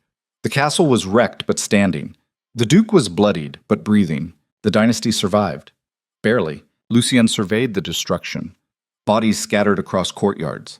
Entire wings reduced to charred stone. The grand hall where he'd ruled for 15 years was a smoking crater. Everything Aldrich helped him build, the structures of fear and domination and calculated cruelty, all of it lay in ruins. And somehow that felt appropriate. You can't rebuild the same thing on top of ashes and expect different results. Sometimes collapse was necessary to create space for something better. Helena moved beside him. My lord, we need to discuss command structure going forward. With Captain Matthias dead and Count Vane dead also. Helena's eyebrow lifted. Aldrich is dead? Killed in the war room. He was the traitor. He'd been working with Viridian for years. Everything, every harsh law, every brutal enforcement, every isolating decision, he engineered all of it to make me hated enough that my death would be celebrated rather than mourned. The commander was silent for a long moment. Then that explains a great deal. Does it? You've been a hard leader, my lord. Effective, but cold. I always wondered if that was who you actually were or who you thought you needed to be. Now I know. And which do you prefer? Helena smiled grimly. I prefer a duke who asks that question, shows you're thinking about becoming someone different. Can I? After 15 years of ruling through fear? I don't know. But I know trying is better than not trying. And I know the soldiers who evacuated because you surrendered to save them will remember that choice longer than they'll remember any execution you ordered. Lucian looked at the castle that had been his prison as much as his throne. Everything he'd built was broken, his reputation destroyed, his authority questioned, his methods exposed as manipulation rather than strength. Starting over would mean rebuilding from nothing. Learning to lead through something besides fear would mean unlearning everything Aldrich taught him. Trusting people would mean accepting that betrayal was possible and choosing connection anyway. All of it terrifying, all of it necessary. He found Serafina in the crowd of returning servants. She was helping an older woman who'd been injured during the fighting. Patient, gentle. The same person who'd challenged him in the reception hall and called his power refined brutality. She'd been right about everything. Helena followed his gaze. The ward? Her name is Serafina. You care about her. It wasn't a question. Lucian didn't answer immediately. Caring implied vulnerability, attachment, the kind of emotional exposure that Aldrich spent 15 years teaching him to avoid.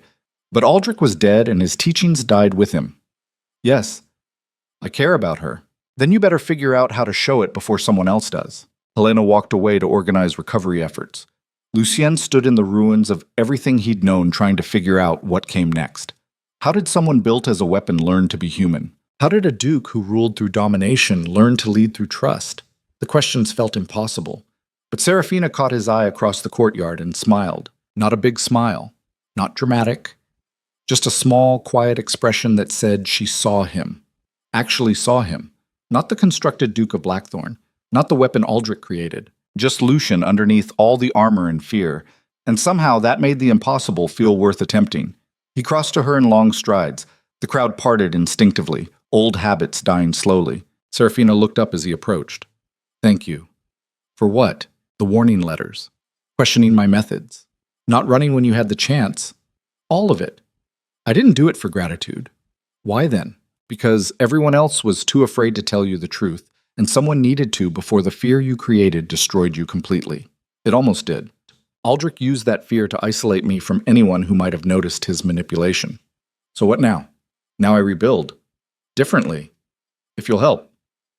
Serafina studied his face. Help how? By staying. By continuing to question when I fall back into old patterns. By being someone I trust enough to be honest with, even when honesty hurts. That sounds like more than a ward arrangement. It is. What are you actually asking? Lucian took her hand. The courtyard had people everywhere, but he didn't care who saw. I'm asking if you'll stand beside me while I learn to become someone worthy of standing beside. I'm asking if you'll give me a chance to prove that the man you challenged in that reception hall is still salvageable underneath all the damage. I'm asking... He stopped. Words that had never come easily suddenly felt impossible. Serafina waited. I'm asking if you believe people can actually change, or if we're all just trapped being whatever trauma made us.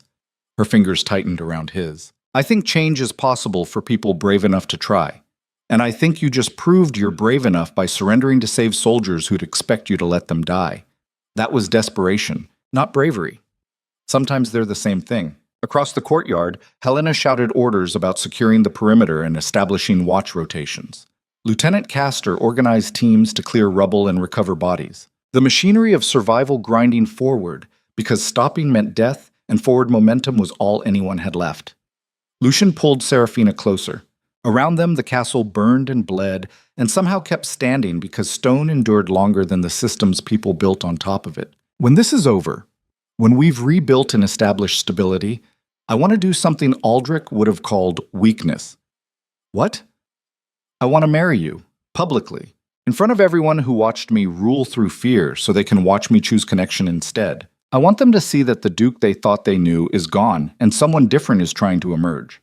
And if they reject the different version, then we'll deal with that together. Serafina smiled. That's the most romantic proposal involving potential political upheaval I've ever received. Is that a yes? It's a yes with conditions. Which are, you stop executing people for minor infractions. You start listening to counsel instead of demanding obedience. You let go of the idea that showing emotion makes you weak, and you trust me enough to tell me when the darkness Aldrich left behind gets too heavy to carry alone. Lucian felt something loosen in his chest.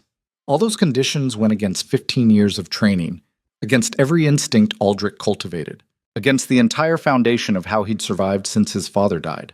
Accepting them meant letting go of everything familiar. Refusing them meant staying trapped in a system that nearly destroyed him. Not really a choice at all. I accept your conditions. Then I accept your proposal. They kissed while Blackthorn Keep burned around them and the last fragments of the old Duke died in fire and smoke and ash. When they broke apart, Helena was standing 10 feet away looking extremely uncomfortable.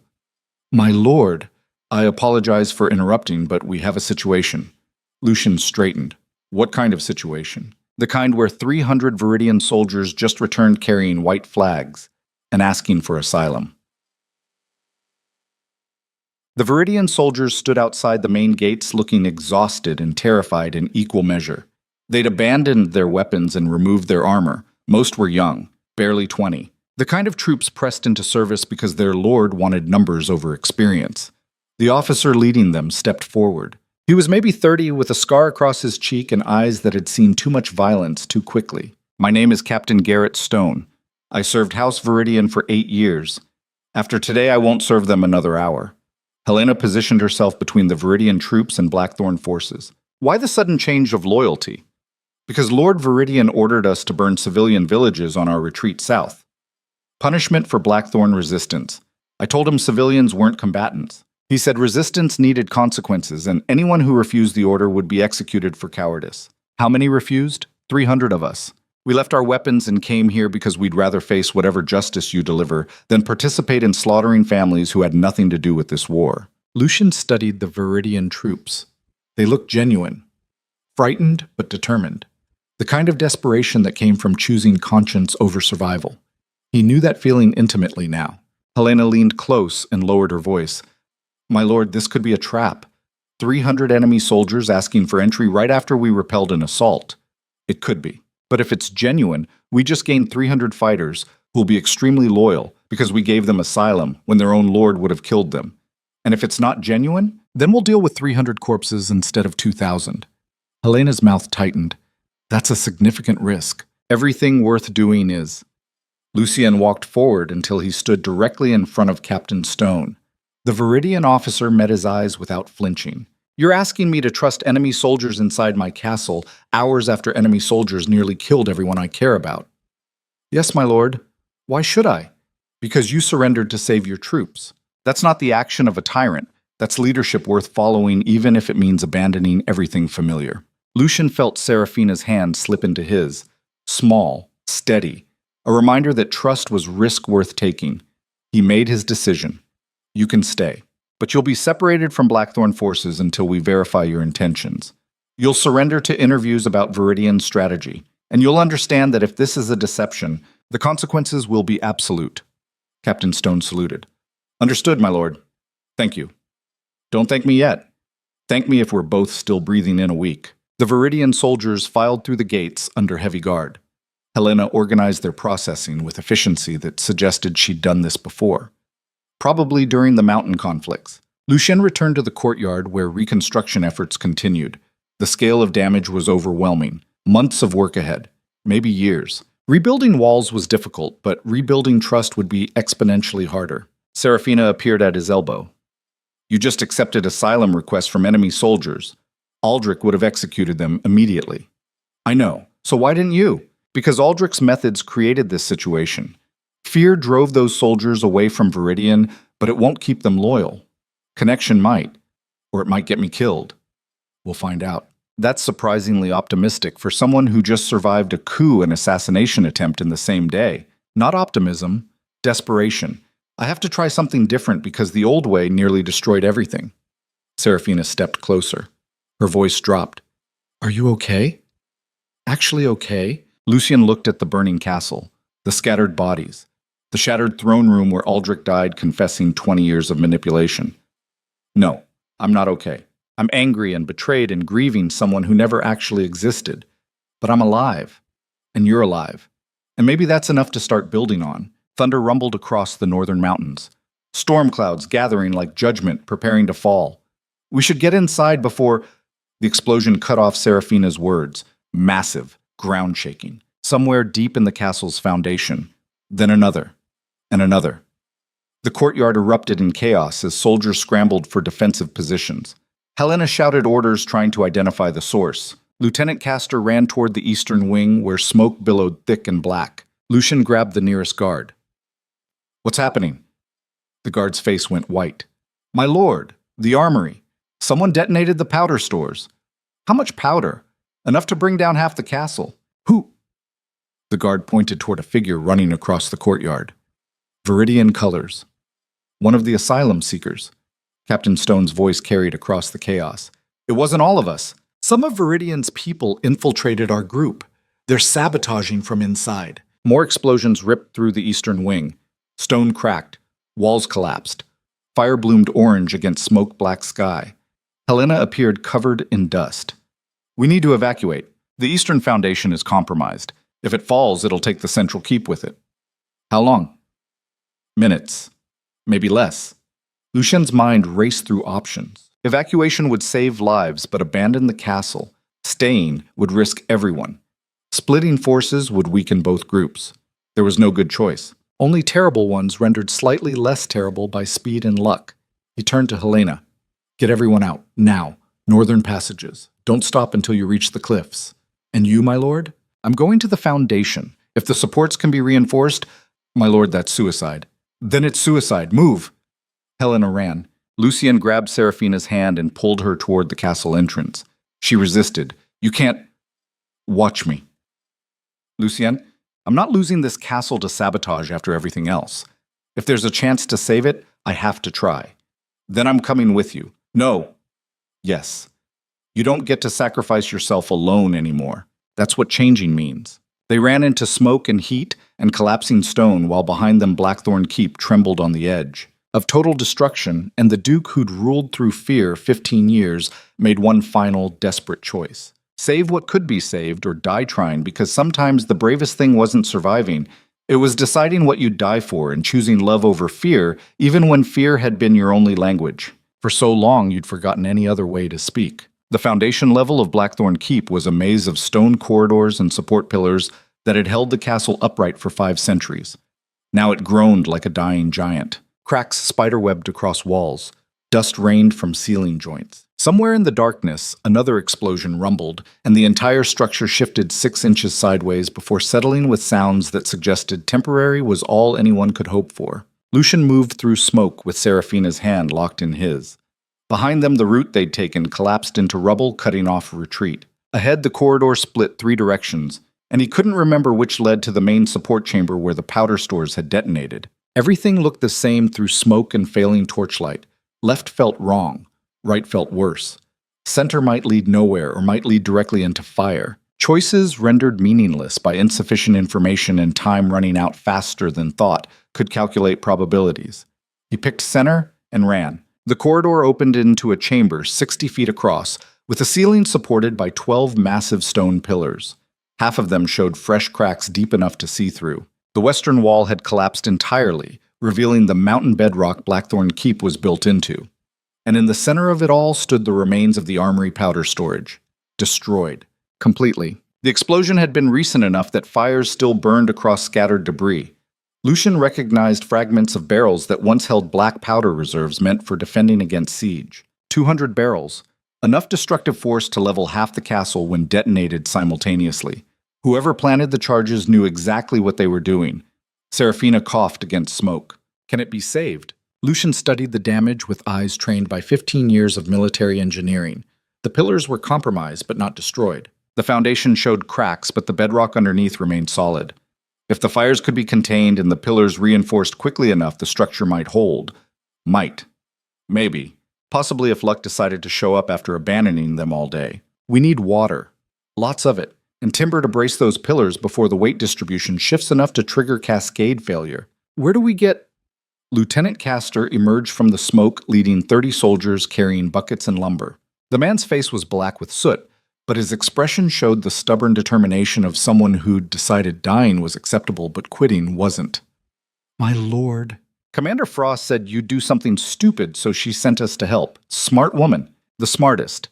She also said if you die down here, she'll kill you herself. Noted. Get water on those fires and start bracing the eastern pillars. We've got maybe 10 minutes before the whole structure collapses.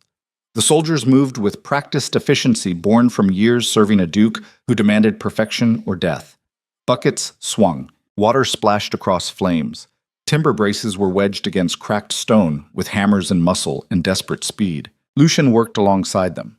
Not directing, not commanding, just another body throwing water and lifting beams because leadership in crisis meant sharing the risk instead of delegating from safety. Strange how different that felt from everything Aldrich taught him. For 15 years, he'd led from distance, issuing orders, making decisions, watching others implement his will while he remained protected behind walls and guards and political insulation. It created efficiency.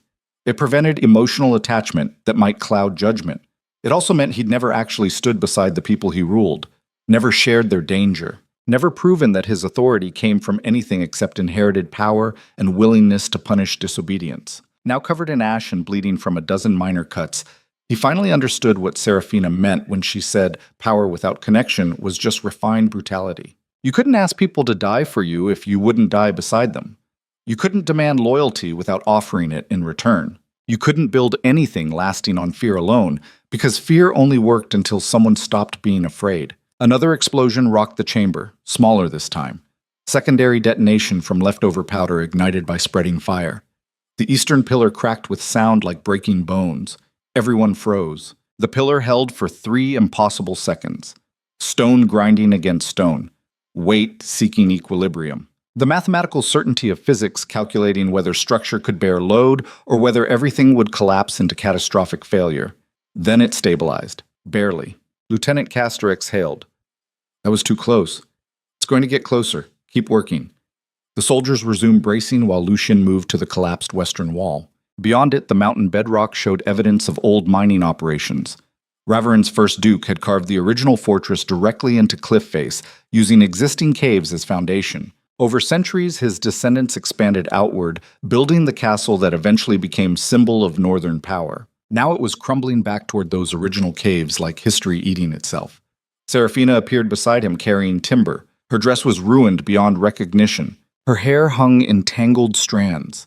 She looked like someone who'd walked through war and fire, and somehow remained standing through pure stubborn refusal to fall. Beautiful in ways that had nothing to do with appearance and everything to do with the absolute determination in her eyes. We're going to die down here, aren't we? Lucian checked the pillar stabilization. Maybe. Probably not. The odds are improving. That's not reassuring. I don't have reassuring left. I have honest. Honest is all I've got. She smiled despite everything. Honest is better than false comfort. Another tremor shook the foundation. Smaller this time. The fires were dying. The pillars held. Slow progress towards stability that might arrive before total collapse, or might not. Time would tell. Lucian grabbed more timber and wedged it against the central pillar while his mind wandered to questions he'd avoided for hours. Who planted the explosives? Eat. Captain Stone claimed infiltrators hid among the asylum seekers, but was Stone himself compromised? Was this Viridian's final strike, or something else entirely? How deep did the conspiracy run, and how many other saboteurs waited inside castle walls? The question spiraled into paranoia that felt disturbingly familiar. This was how Aldrich wanted him to think. Suspicious. Isolated. Trusting no one because everyone might be enemy. It created perfect conditions for manipulation because a duke who trusted nothing was a duke who relied entirely on his advisor for guidance. But Aldrich was dead. And paranoia hadn't saved the castle. People had. Helena bringing reinforcements. Seraphina sending warning letters.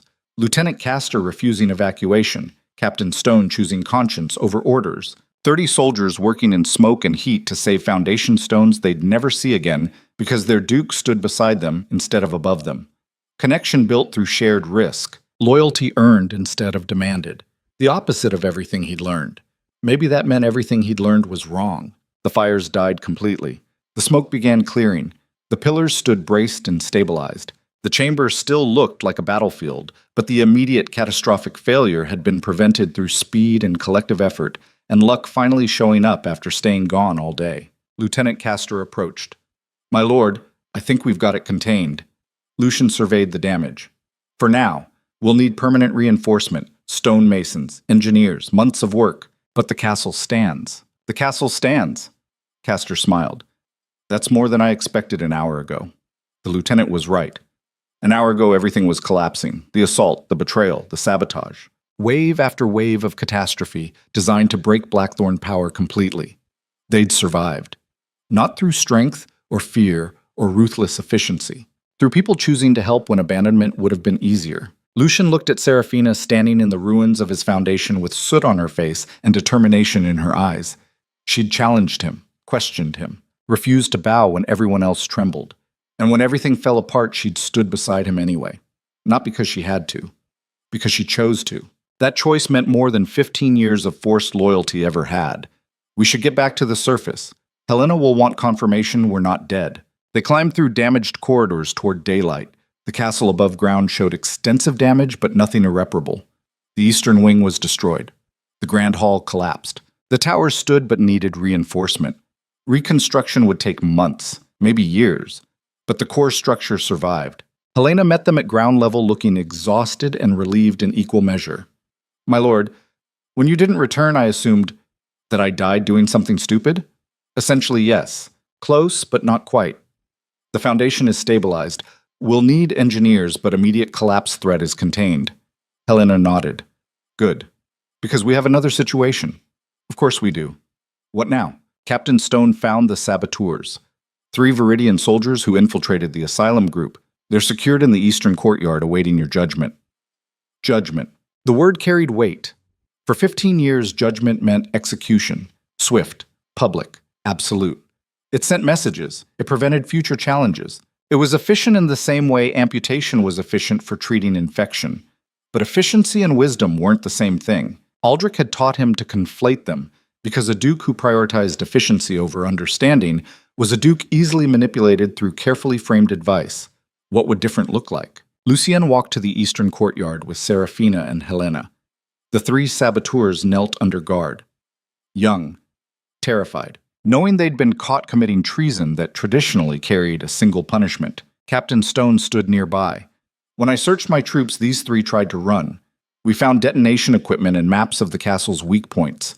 They confessed under questioning. Viridian sent them specifically to sabotage the Foundation during the chaos of accepting asylum seekers. Clever. Use mercy as weapon. It almost worked, my lord. The saboteurs kept their eyes down.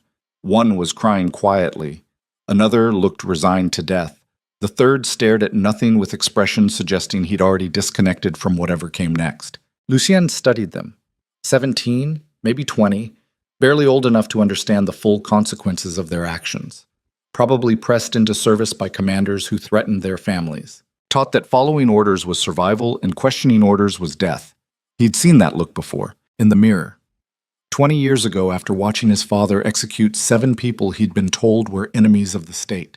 After learning that obeying monsters kept you alive while having conscience got you killed, these boys had learned the same lesson. Now they waited for him to prove that lesson correct by killing them for doing exactly what their lord commanded. What's the standard punishment for sabotage during wartime? Helena answered quietly. Execution, my lord. Immediate. Public as deterrent. And that's what Aldrich would recommend. Almost certainly. Seraphina moved closer but didn't speak. Just watched him with eyes that said the choice was his, but the consequences would define who he became after today.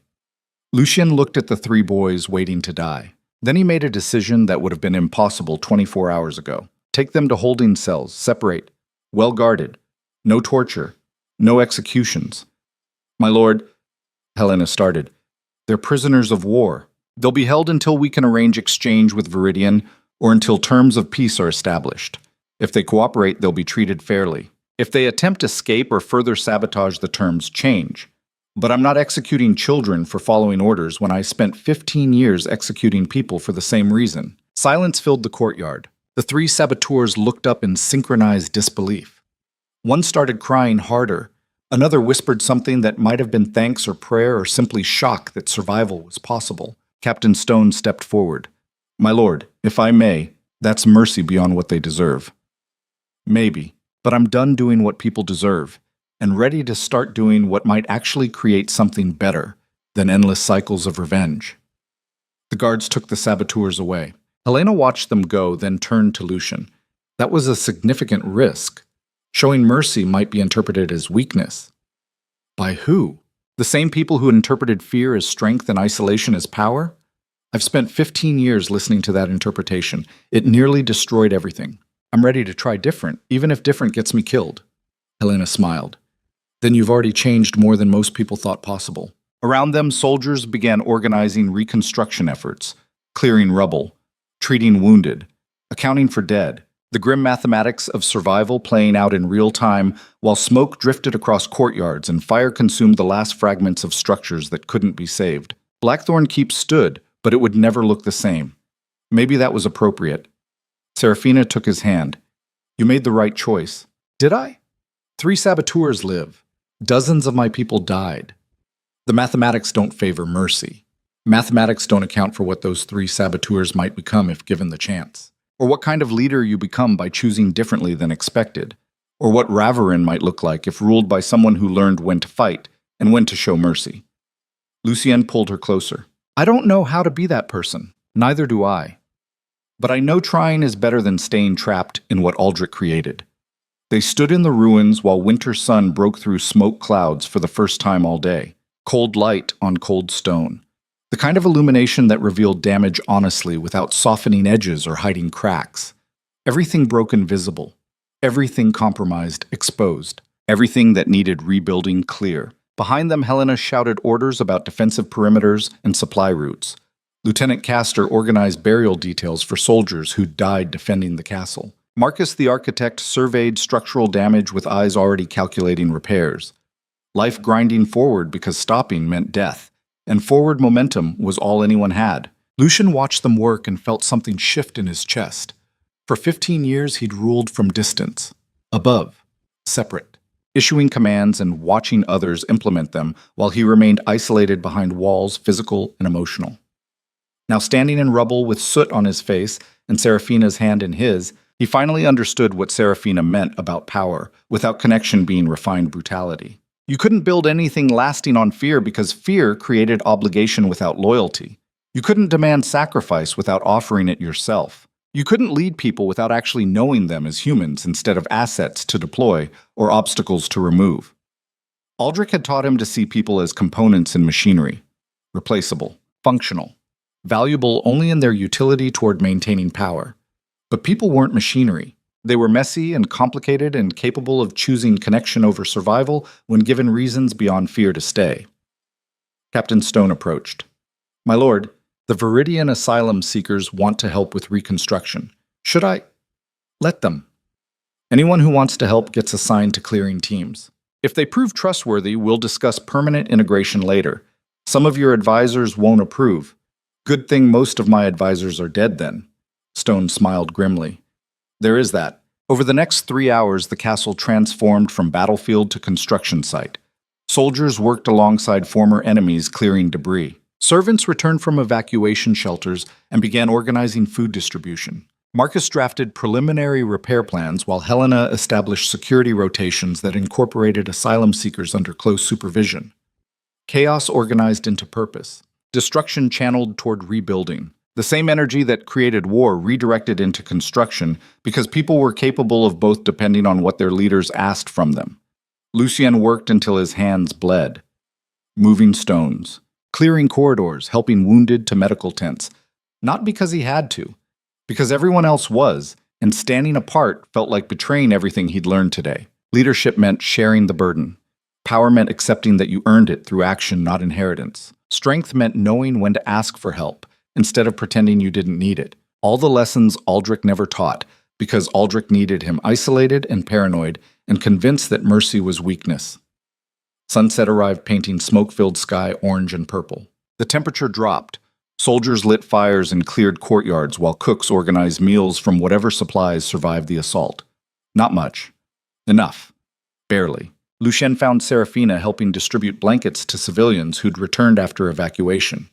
She moved through the crowd with easy warmth that suggested she'd done this before, remembering names, asking about injuries, offering comfort that actually helped, instead of hollow reassurance designed to placate.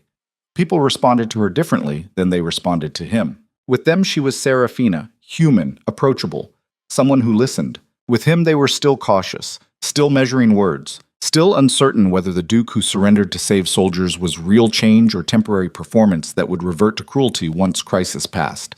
He couldn't blame them. Trust took time, and he'd spent 15 years teaching them not to trust anything except his willingness to punish disobedience. Serafina noticed him watching and smiled. "You look exhausted." "I am exhausted. There's food by the western fire. You should eat. So should you." "Already did. Now I'm making sure everyone else does too." She moved to the next group of civilians.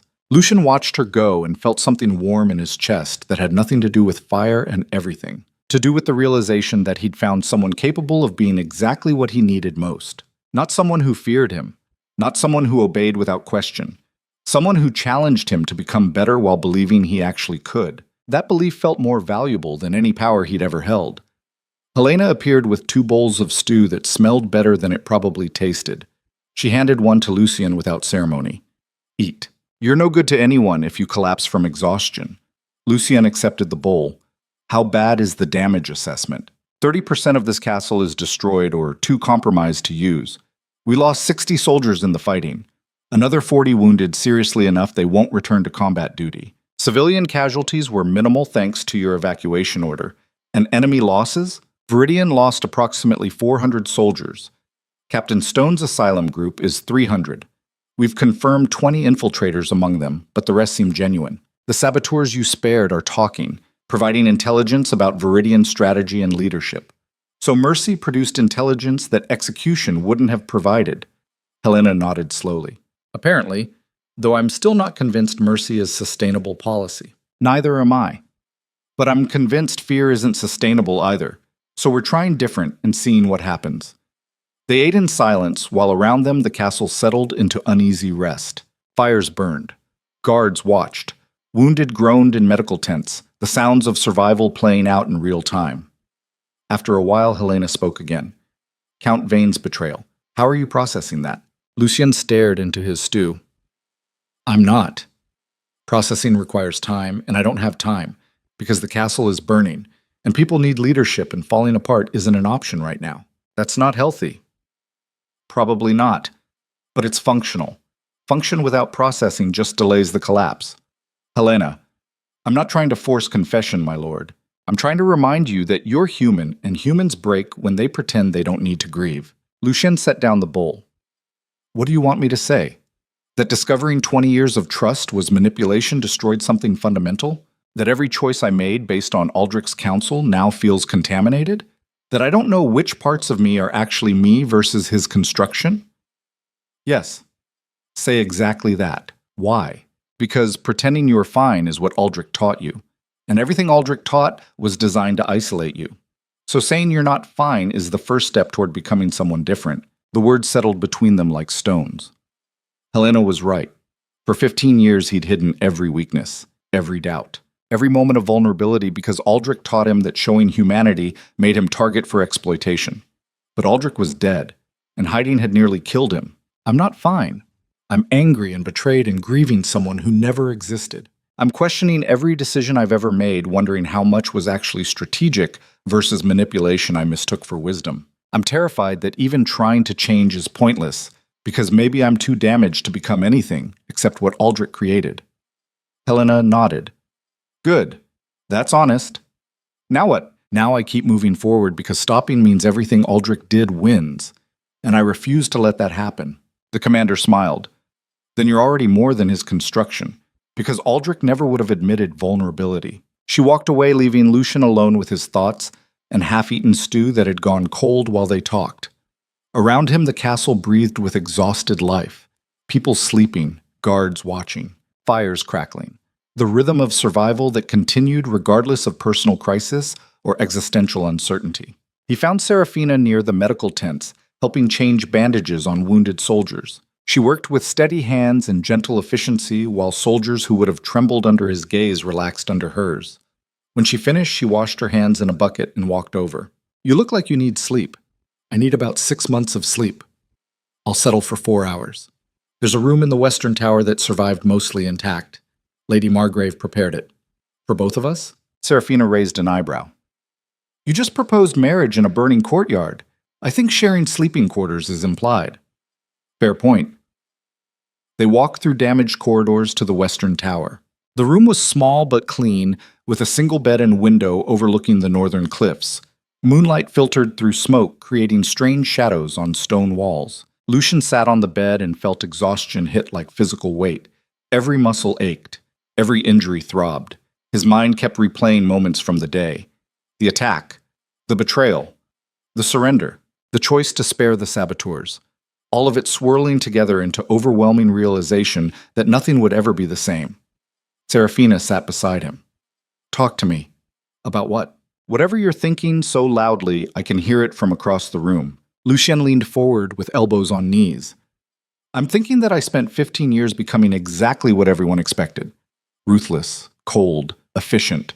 And it worked. Reverin was stable. Crime dropped. Trade flourished. By every measurable metric, I was a successful leader. But success built on fear isn't actually success. It's delayed collapse. And when collapse comes, it destroys everything because nobody has actual loyalty. They just have obligation held in place by terror. And the moment the terror weakens, everything falls apart. So what's the alternative? Lucien looked at her. You, this, connection. Asking people to help instead of commanding them. Trusting that shared purpose creates stronger bonds than forced obedience. All the things Aldrich taught me to avoid because he needed me isolated. And you think that'll work? I have no idea. But I know the old way failed catastrophically today. So different is the only option left. Serafina took his hand. Different is terrifying. Yes, it is. But you're trying anyway. Because you convinced me it was possible. She leaned against his shoulder. I didn't convince you of anything. I just reminded you that the person you were before Aldrich got his claws in still existed somewhere underneath all the armor. Lucien closed his eyes. What if he doesn't? What if Aldrich destroyed that person completely, and all that's left is broken construction pretending to be human? Then we build something new. People change. Sometimes trauma breaks them. Sometimes it reveals strength they didn't know they had. You survived your father's brutality. You survived Aldrich's manipulation. You survived an assault that should have killed you. That's not weakness. That's the foundation to build on. Building requires knowing what you're building toward. So figure it out. What kind of duke do you want to be? Lucien opened his eyes and stared at moonlight on stone. For 15 years he'd been the duke who ruled through fear, the duke who executed without hesitation, the duke who isolated himself because connection was weakness, and weakness invited destruction. That duke was gone now, dead in the ashes of everything Aldrich built.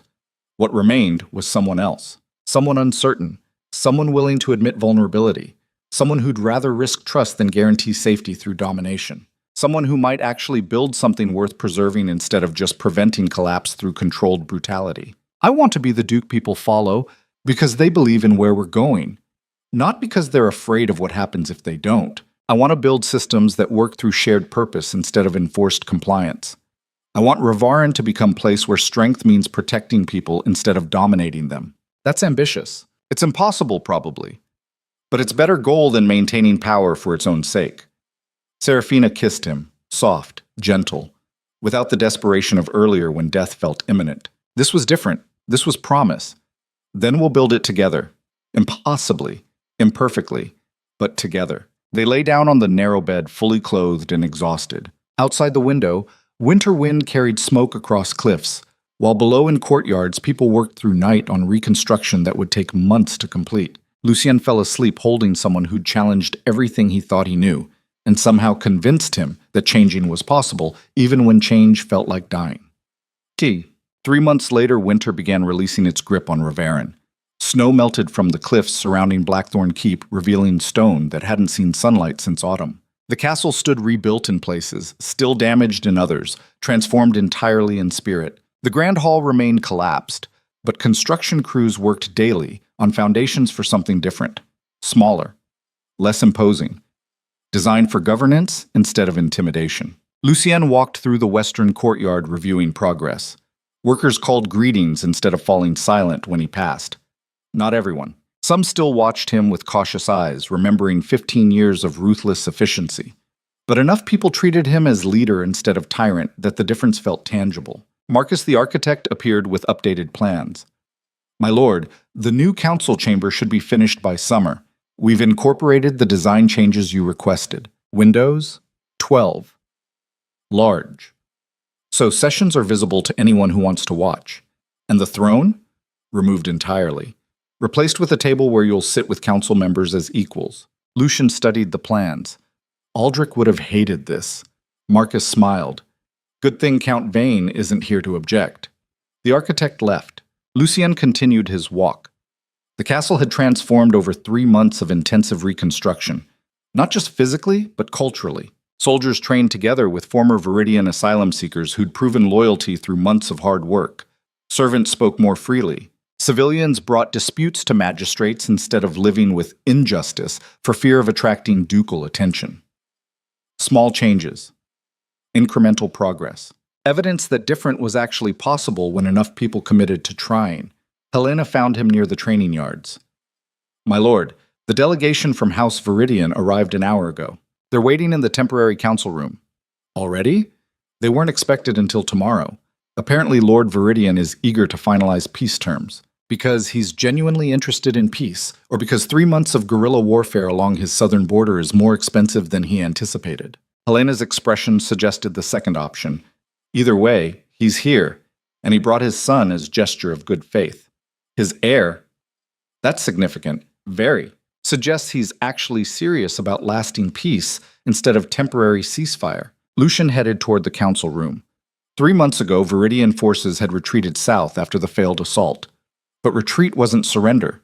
Skirmishes continued along the border. Trade routes stayed disrupted. Both sides lost soldiers to raids and counter-raids that threatened to escalate into full war. Then 2 weeks ago, Viridian had sent envoys requesting formal peace negotiations. Lucien had accepted, not because he'd forgiven the attack, not because he trusted Viridian's suddenly developed conscience, but because continuing war served no purpose except feeding the cycle of revenge that kept the North unstable for generations. Different meant breaking that cycle. Even when breaking it required negotiating with people who'd tried to kill him. The temporary council room was set up in what used to be a dining hall. A long table. Chairs instead of thrones. Windows showing the courtyard so anyone could watch proceedings. Transparent governance. Accountable leadership. Everything Aldrich never wanted. Lord Marcus Viridian sat at the far end with his son Garrett beside him. The boy was maybe 17, nervous, trying to look confident and failing because confidence required experience. And experience came from surviving situations that tested you. Lucian remembered that feeling. He sat across from Viridian without ceremony. No guards, no formal announcements. Just 2 lords trying to prevent future bloodshed. Lord Viridian. Thank you for coming. Duke Blackthorn. Thank you for agreeing to meet. Formal. Careful. Both men measuring each other while remembering that 3 months ago they'd tried to kill each other and might have to again if negotiations failed. I'll be direct. Viridian started. The assault on your castle was a mistake. Costly, unsuccessful.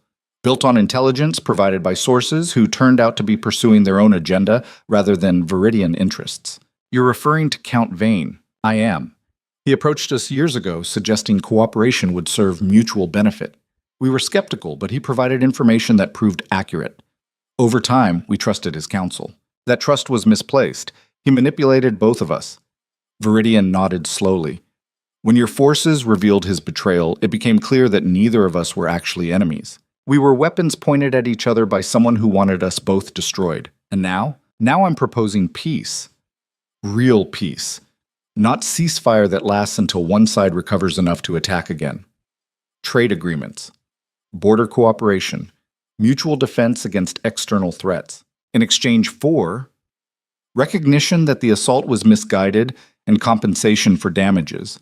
We're prepared to pay reparations.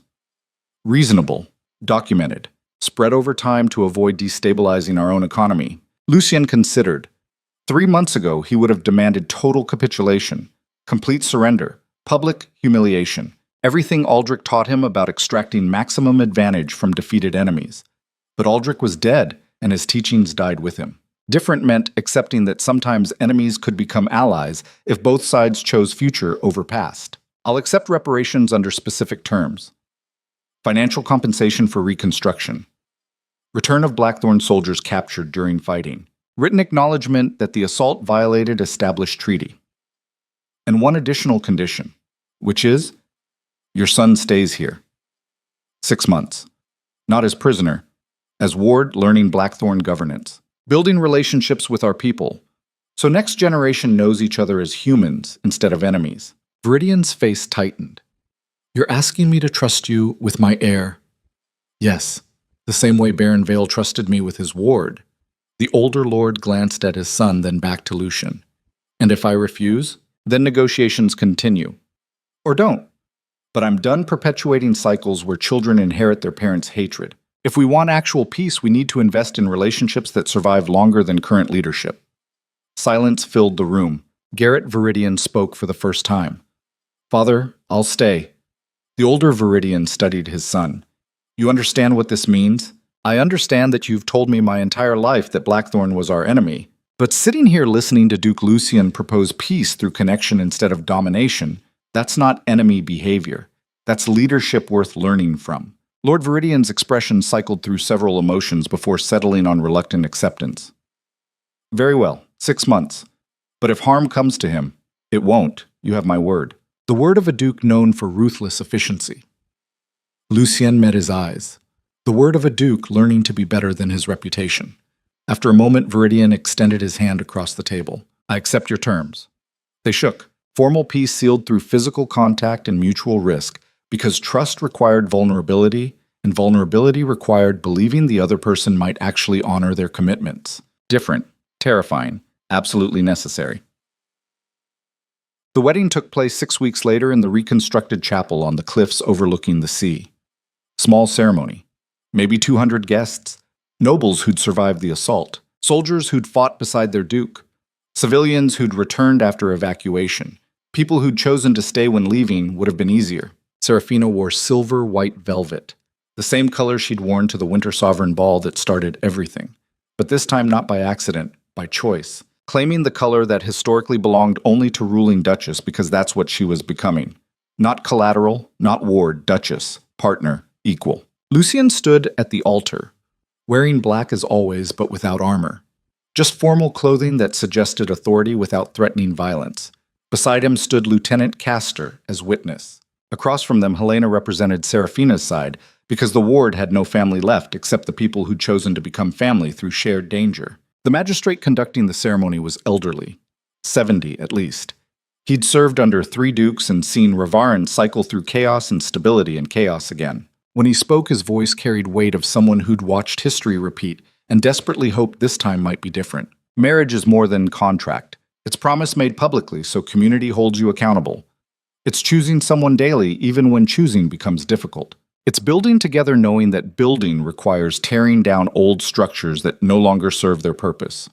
He looked directly at Lucian.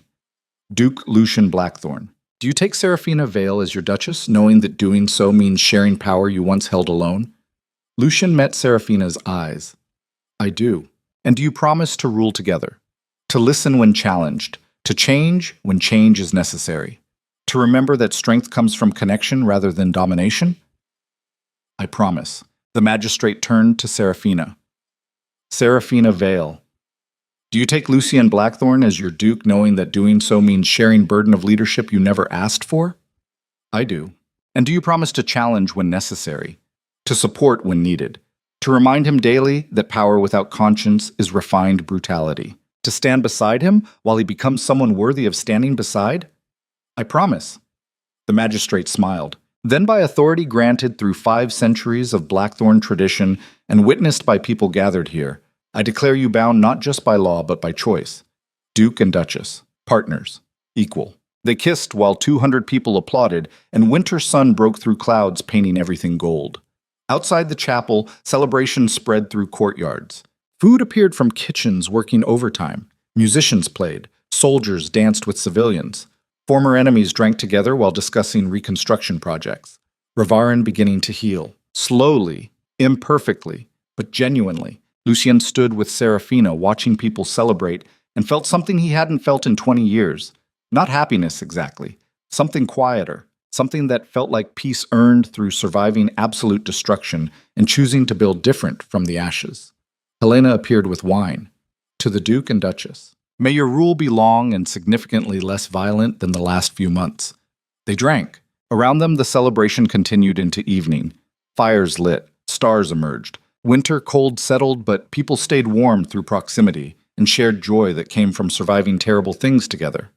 Serafina leaned against Lucien.